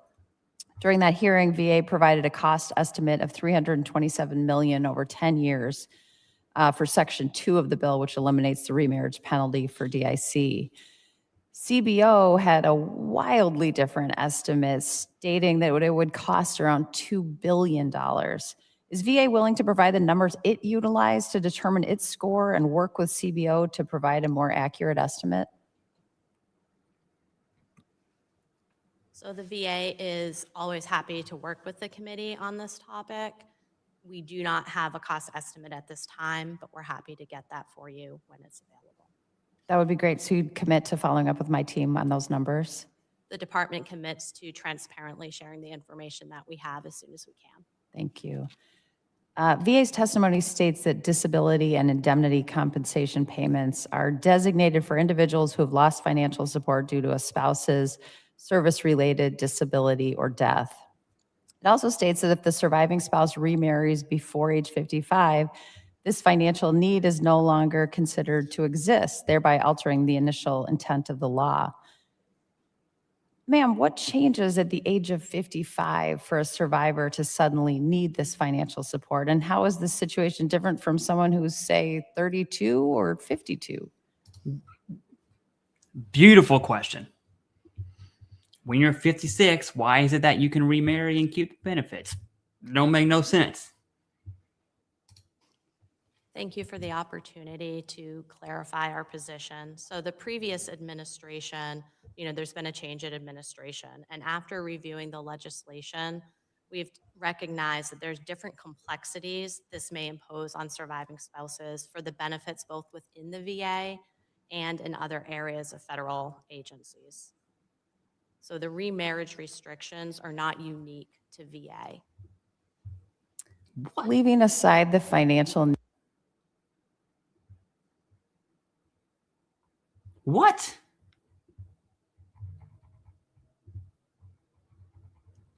That That confused me. Yeah, I mean, they're talking about DIC, which is VA benefit. And so who cares what other agencies do?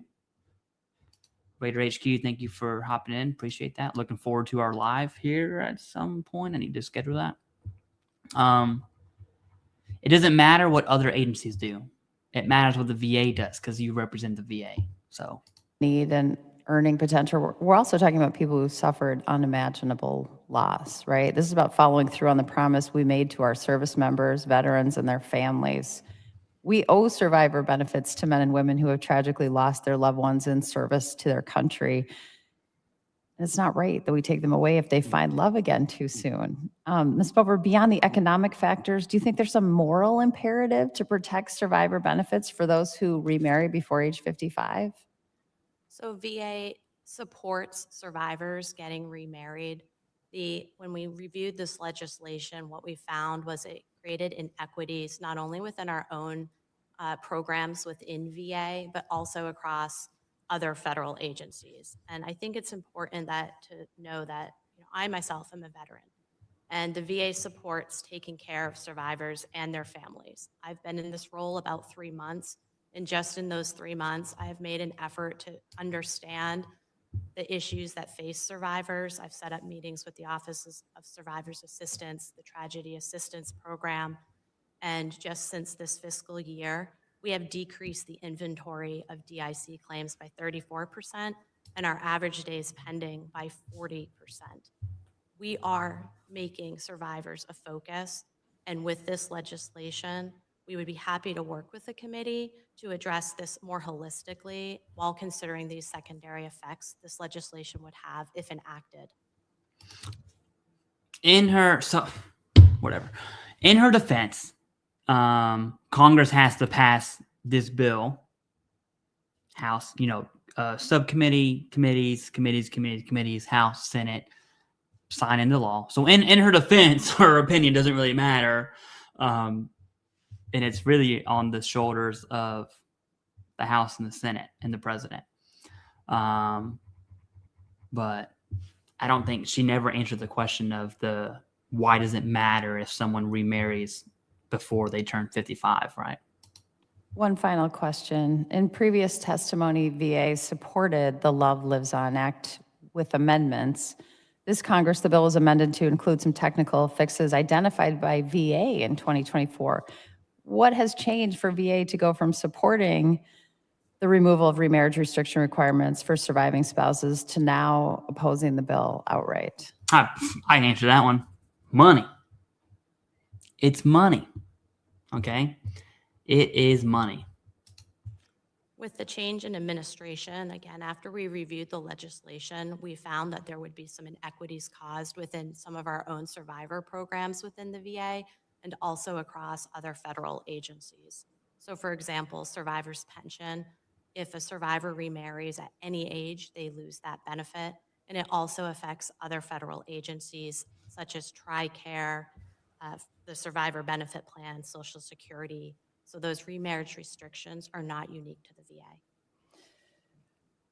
VA. It's disappointing to me. But in spite of our disagreement, I do hope that we can work together, find a path forward, because I believe we owe it to survivors and their families to get this done. Thank you, and Mr. Chair, with that, I yield back. Thank you. Ms. Bover, you answered Dr. Morrison's two questions with the exact same answer, which means I think you're either reading it or you had that memorized before you walked in. And you say, as far as Love Lives On, it's not unique just to the VA and that other federal agencies are touched. I want you to expand on that for me. Absolutely. So our survivor's pension program has remarriage restrictions as well. So if a survivor in our pension program remarries, I'm aware of that. That's what we will be changing. But when you say other federal agencies? Yeah. Absolutely. So other federal agencies, so Social Security Administration has a Remarriage Restriction Act, Survivor Benefits Plan has a Remarriage Restriction Act, TRICARE has a remarriage restriction. So many What do you mean TRICARE has explain. Absolutely. So with TRICARE, if a survivor remarries at any age, they lose that benefit. Okay. Social Security, they lose that benefit. what you're saying? That's what you're telling me? For Social Security, if the survivor remarries after the age of 60, they lose that benefit.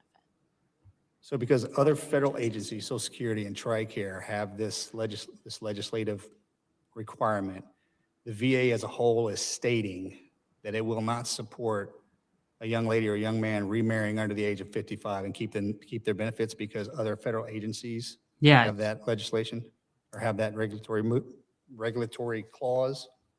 So VA definitely supports survivors remarrying at any age. No, that's not what I'm asking. That's not what I'm asking.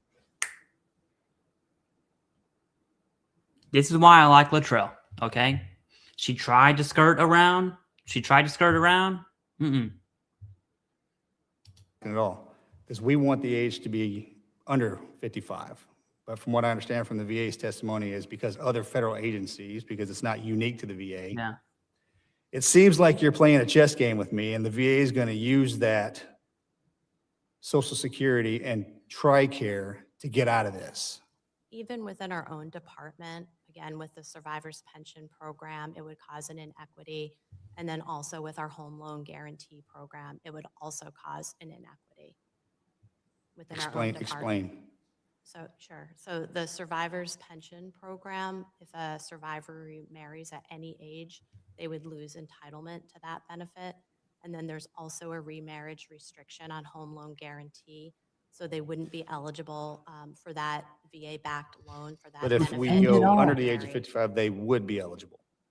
This particular bill only addresses, does not address those other instances of benefits within our program, Okay, so then why'd you bring it up? because we need the bill to holistically consider the impacts of other benefits within our own department. Okay, so if we add all that in there, the VA would be okay with us taking the age of 55 away? The VA is definitely willing to work with the committee. Then why didn't the VA come to the committee and say, hey, this is the best way forward instead of waiting until now? Yeah, solid. Also, I agree, Raider HQ. This is a VA secretary question. Okay, at 100%, this is a VA secretary, Doug Collins himself, question. And now they're saying, man, wild. So here's the issue that I have. It seems like the VA is using its latitudes to say because other federal agencies don't have the same opportunity that we do, or have the same opportunity that we do, we're not gonna change this piece of legislation. I don't care about everybody else. Yeah, exactly. Because I'm the chairman of this committee, and my sole responsibility is taking care of the veterans and the veterans' spouses. And the VA is trying to sidestep this landmine, saying that we're not going to do that. And you're throwing all this political BS at me that you're digging up who God knows where, thinking that I'm going to be okay with it. And I can assure you, ma'am, I am not. So in conversation with you from this point forward, I want to know why the VA, because you will not use other federal agencies, and it's not unique to the VA. It is the VA. The reason that we sit in here today and the country exists is because of our veterans and their loved ones. So I want a great explanation of why you're not going to do this. Yeah. You know, another good point is how many times has this administration and Doug Collins really said they're for the veteran, they're for veteran spouses and dependents and all this stuff. But man, when push comes to shove and there's a time to be for the veteran, all of a sudden VA doesn't support a bill that would allow a widower whose veteran died to remarry before the age of 55. 56, you're good to go. 54, cut the benefit, right? So anyways, but yeah, and then it doesn't seem like she understands. There's definitely no confidence in her voice, and that might just be her personality too. Not trying to dig on her too hard, but there's definitely there's no indication of, oh, I know exactly what I'm talking about, you know? So the VA supports veterans and survivors and their families. I know, yes, ma'am, you said that. You passionately. said that many times. And even within our own department, it would And, cause also, Ms. Bova, you're a veteran. And I probably would guess that you probably agree with me. But because of the role and responsibility you have inside the VA, you can't. And that's sad. Please continue. So even within our own department, it would cause inequities. And so we are happy to work with the committee. Like, to give me a view dollar this sign more on that. holistically. I'm sorry, sir. Give me a dollar sign on that. It's all about money. At the end of the day, you break it down to the lowest common denominator, we're talking about dollar bills. And I have to look all the constituents in the face and all the spouses that lost their loved ones like, hey, you're not worth it. So you're going to have to convince me that I need to do that. We do not have a cost estimate at this time, but we would be happy to get that for you. Over the last Congress, which this thing showed up, to this Congress in the second year, Yeah. the VA does not have a cost estimate This isn't the first time. on this. How is that even possible? We would be happy to get you that information, sir, as soon as we can. Is that going to be coming from you, or is there a secretary I need to talk to?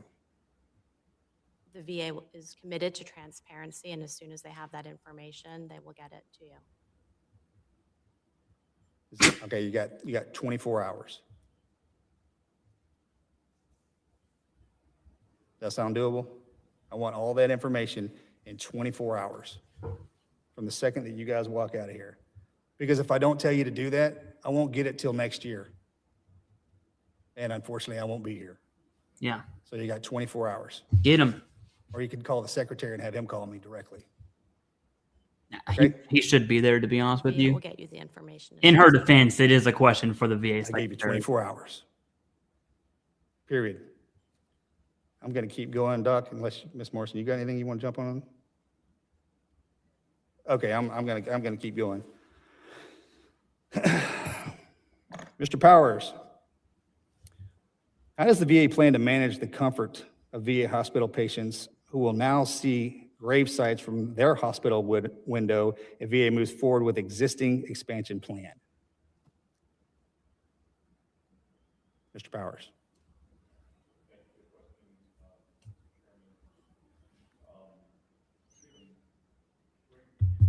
Hit the button. Turn the microphone on, sir. Thank you for the question, Mr. Chairman. We have over 20 national cemeteries that are co-located with VA medical centers.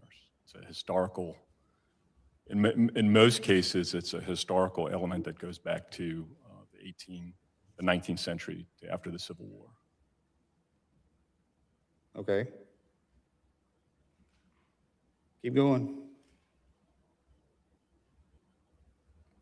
We don't feel that that's an issue. Those cemeteries started almost at the same time that those facilities started, particularly in the case of Dayton. They both started. So this hearing was 10:15 Eastern this morning. And so I'm watching it for the first time on live stream. So this is live, but this hearing was 10:15 in the morning today. I think in 1867. So as soon as the Civil War veterans passed away. Is the VA planning on moving cemeteries away from our VA hospitals? I guess is a better way to ask you that question. No, we are not. It's going to keep them right there on the same spot? It's historically, it's been no issue for us to have our national cemeteries co-located with the medical centers, or what preceded the medical centers, which were disabled soldiers' homes for Civil War veterans and veterans of other conflicts. We're running out of space for our cemeteries, though, aren't we? As far as location in the hospitals? We proactively, the National Cemetery Administration, look at our burial depletion data. We have policies to make sure that we are expanding and replacing cemeteries where necessary and going through the criteria to determine how to get more land so that we can continue to serve veterans the way we do throughout the country. Let's shift gears to, let's see here. How does the VA currently collect and use data related to national cemetery operations, and how would a public annual report change this process? And how often does a report currently come out? I hope he talks about the We don't issue, fraud as issue. has been, thank you for the question, Mr. Chairman. We don't issue a report right now, as has been pointed out. So this bill would have us issue an annual report, and we support the intent of the bill. It clearly does what's needed, what many people think is good government, the proposed topics, which are benefits administration, customer satisfaction, cemetery maps, burial options, interment activity. That is data that we currently have almost in every aspect that the bill requires, except one that we pointed out in the testimony is we would have to work on. But we collect that data, we provided it to Congress when asked for, but we never did it in a annual report. So How long have you been at the Department of Veterans Affairs, sir? I've been with 19 years. In the same spot, something similar? In the National Cemetery Administration for the entire 19 years, 15 years basically. Would it be more beneficial for an annual report to come out, or? Oh, we support it. We support the intent. There's just one slight thing in the bill that we said we would have a problem disaggregating along one minor part of the bill. But we support the intent of this bill for the reasons stated in the bill. Are we for or against the Fraud in VA Disability Exams Act, Mr. Smith? Thank you for that question. The way that it's written, it really is duplication of efforts that we currently have in place, sir. And it also uses language that would potentially confuse veterans, but where it specifically says that we would be required to notify veterans when DBQs are suspected of fraudulent activity is problematic, just because there's a possibility that a DBQ would be fraudulent does not necessarily mean that it is. So explain. Exactly, but they're going to order an exam regardless. That is absolutely hilarious.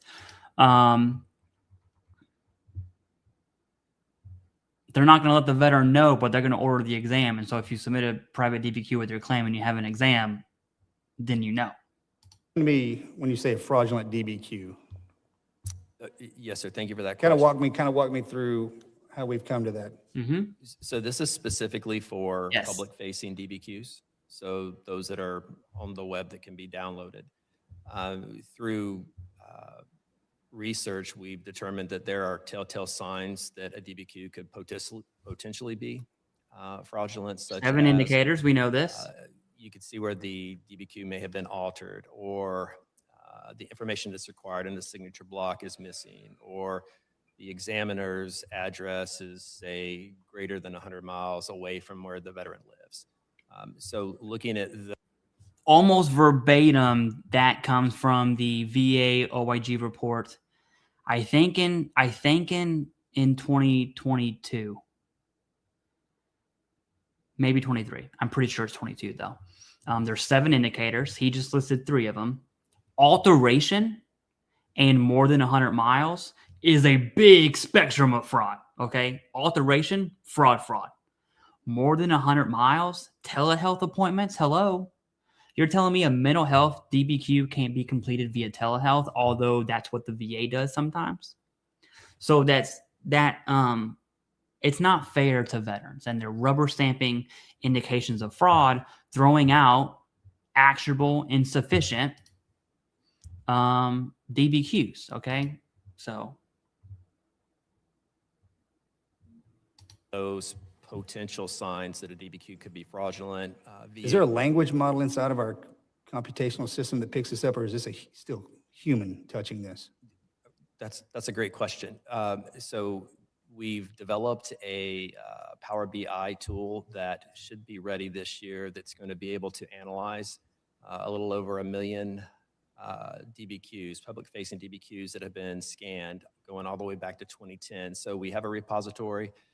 When public DBQs come in, those are scanned, and there should be a tool that's available this year that will allow us to, with greater fidelity, to be able to quickly identify potential problem cases. So then, okay. I want this is important, okay? Because I think the implication here, what he just said, is this year the VA is going to have the capability to go back to 2010 to look at indications of fraud on every single DBQ for problem cases. Okay.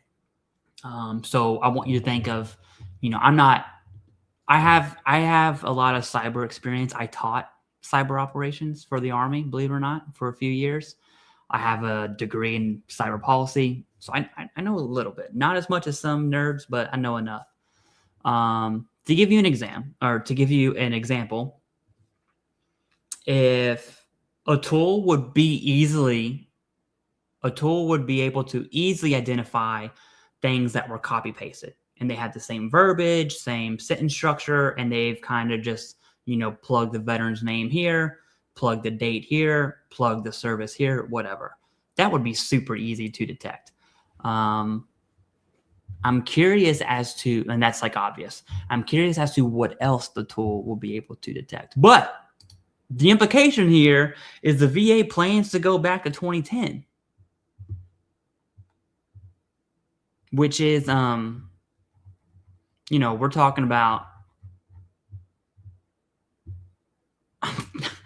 we're talking about a lot of cases here. I don't think the CMP examiner DBQs will be roped into that. I think they don't have its own. I think they're specifically talking about private DBQs, right? And I do think they would narrow it down to like mental health DBQs out of, let's say, North Carolina. And if you understand the reference that I just said, then good for you, okay? But I think they would be able to narrow it down that way, and they would be able to narrow it down on what's the number what's the identifier that someone has. I cannot believe I'm having this brain fart, like an NPR number or something where a provider has to include on the DBQ. I think they'll be able to start connecting some dots here if you're picking up what I'm putting down. MPI, thank you. I don't know how that escapes me. I just haven't said it in a while. So, and this particular legislation, it seems to me would make sense if we had that capability. But the VA is against it, remember. Okay, so we're just, as far as technology goes, we're not there for implementation of this. That makes sense. I can have that conversation with the committee if you're supporting what I just said. I believe that I am supporting what you just said, unless my colleague kicks me under the table. But I think that the electronic piece should be available in 26, so in this fiscal year. Okay, because this showed up for a reason, but if amplifying information will always help us navigate these waters. I think, and I'm not sure how wires may have gotten crossed, but the VA's been proactive in this space. We recognize that there are some problem players out there, but we've developed training that the claims processors are required to take so that they can understand their responsibility to potentially identify fraudulent DBQs, as well as a defined process for them to report suspected fraudulent DBQs up. As an organization, we work with the Office of Inspector General if we run into issues or cases where we feel that there's some type of investigation required. Let's talk about HR 5339 for a second. Man, that DBQ fraud bill honestly could have its own hearing, and it's sad that it doesn't get the attention that it really needs, because the going back to 2010 statement is insane, and it's just everyone's like, I was oh, unaware okay, that whatever service members in the Pentagon didn't fall underneath the PACT Act. Explain to me how that happened. I appreciate that question. I cannot explain how that location was overlooked or that group was overlooked. With the respect to how this rule is written, our issue with it is that the conditions are listed in a manner that's too broad. So all we're asking. Please say more. So for instance, cancers of any type or cancers of, I don't know, neck, something of that nature, whereas we could be more specific with the conditions that could potentially have been caused by whatever toxics may have been present in that space. So as an organization, we support identifying those exposures and making sure that we're taking care of veterans. However, there needs to be more research in this particular area so we could determine if there is causation. The PACT Act covers and explains that very well. Yes, sir. I thought. Yes, sir. And as far as types of, and not to go down a rabbit hole here, but if we're going to try to unpack this suitcase, I don't think anybody can, as far as research goes, I don't think anybody can put their finger on exactly what chemical combinations create what cancers in anybody, especially if you're after an attack of such magnitude. And this is, in total truthfulness, I had no idea that they weren't included until a week ago when this was brought to my attention. I would be honest and say that I wasn't aware either, sir. So in preparing for, and I hope it's okay to be honest, in preparing for this hearing, do my due diligence and reached out to our partners in VHA who identify the cohorts of veterans, and they track them and do the research. They are. But this particular cohort has not been defined. So again, who's responsible for that? It falls under VHA, but there is an office, VHA Home Health Outcomes Medical Exposures. They are the research point that partners with VBA and the presumptive disability process. Has this specific issue been brought to the VA's attention in the past? Not to my knowledge, sir. No, sir. Okay. Now, again, in the VA's defense, and I don't like defending the VA, but in the defense, if Congress wants to have presumptives for a specific group of veterans, then they got to pass the law. Like you can't expect the VA to.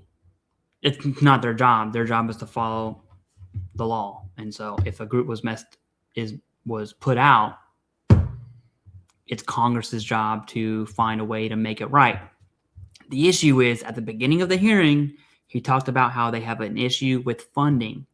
So no one's against these acts. The VA is. The big hurdle is we can't pay for it. That's literal. That's not. I'm not making that up. This is. They can't pay absolutely for it. Ridiculous, first and foremost. But as far as global war and terror, they were the first ones to feel it, short of the towers falling. I mean, and for them to not be included, it sounds like we're on the same page, though. Yes, sir. Okay. Ms. Bover, are you for or against the Presume Act? That is under the oversight of Mr. James Smith, so I'm going to pass it to my colleague. Okay. She don't want to answer another question from him. With the, I guess this is written down, no, we cannot support that. For the presumptive disabilities, dose requirement is, dose is not required for us to grant service connection as long as there are two criteria that are met. One is that the service member participated in a radiation risk activity, and two, that they be diagnosed with a condition that's listed in 3.309 or the presumptive conditions that were part of the PACT Act. Okay. So this particular group that Ms. Titus is speaking about specifically, how do we, because of the VA regulations, how do we fix this problem? Because you can't argue that this happened and that they were there. And I understand classification levels and everything that happens in between. What's the best way to fix this? VA's perspective. I appreciate that question, sir. I'm not a clinician. I'm not a researcher. Speaking to counterparts at VHA, there's been research looked at this area. And again, I can't speak to the research in and of itself. However, in partnership with DOW SMEs, there's no way for them to, or there's been definitive evidence, I'm just reading now, no definitive evidence of health problems as a result of radiation exposure.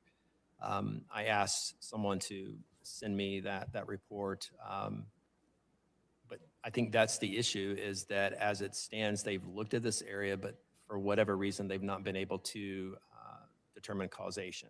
If there is a report that you find, would you send that over to committee staff so we can see it too, please? Yes, sir. Yes, sir.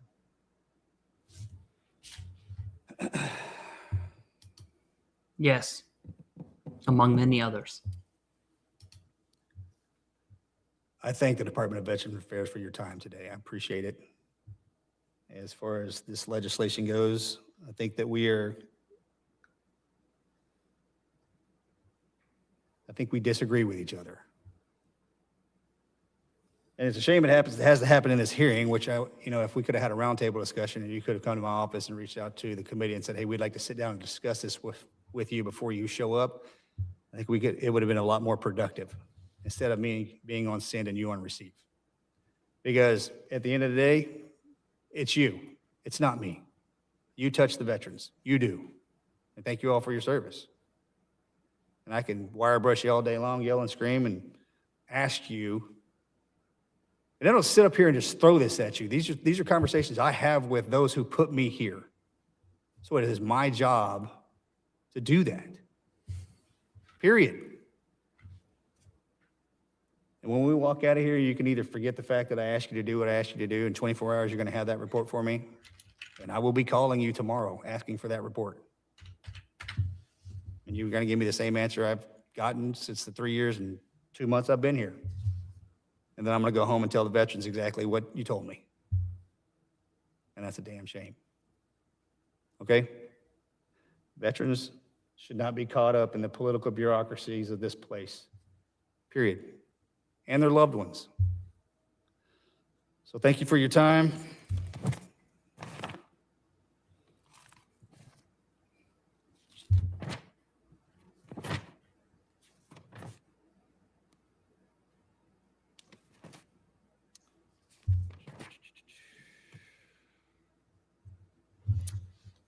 I ask unanimous consent that all members have 5 legislative days to revise and extend their remarks and exclude extraneous material. Hearing no objections, so ordered. This meeting's adjourned. Peace. No, I don't even know where you're getting that from.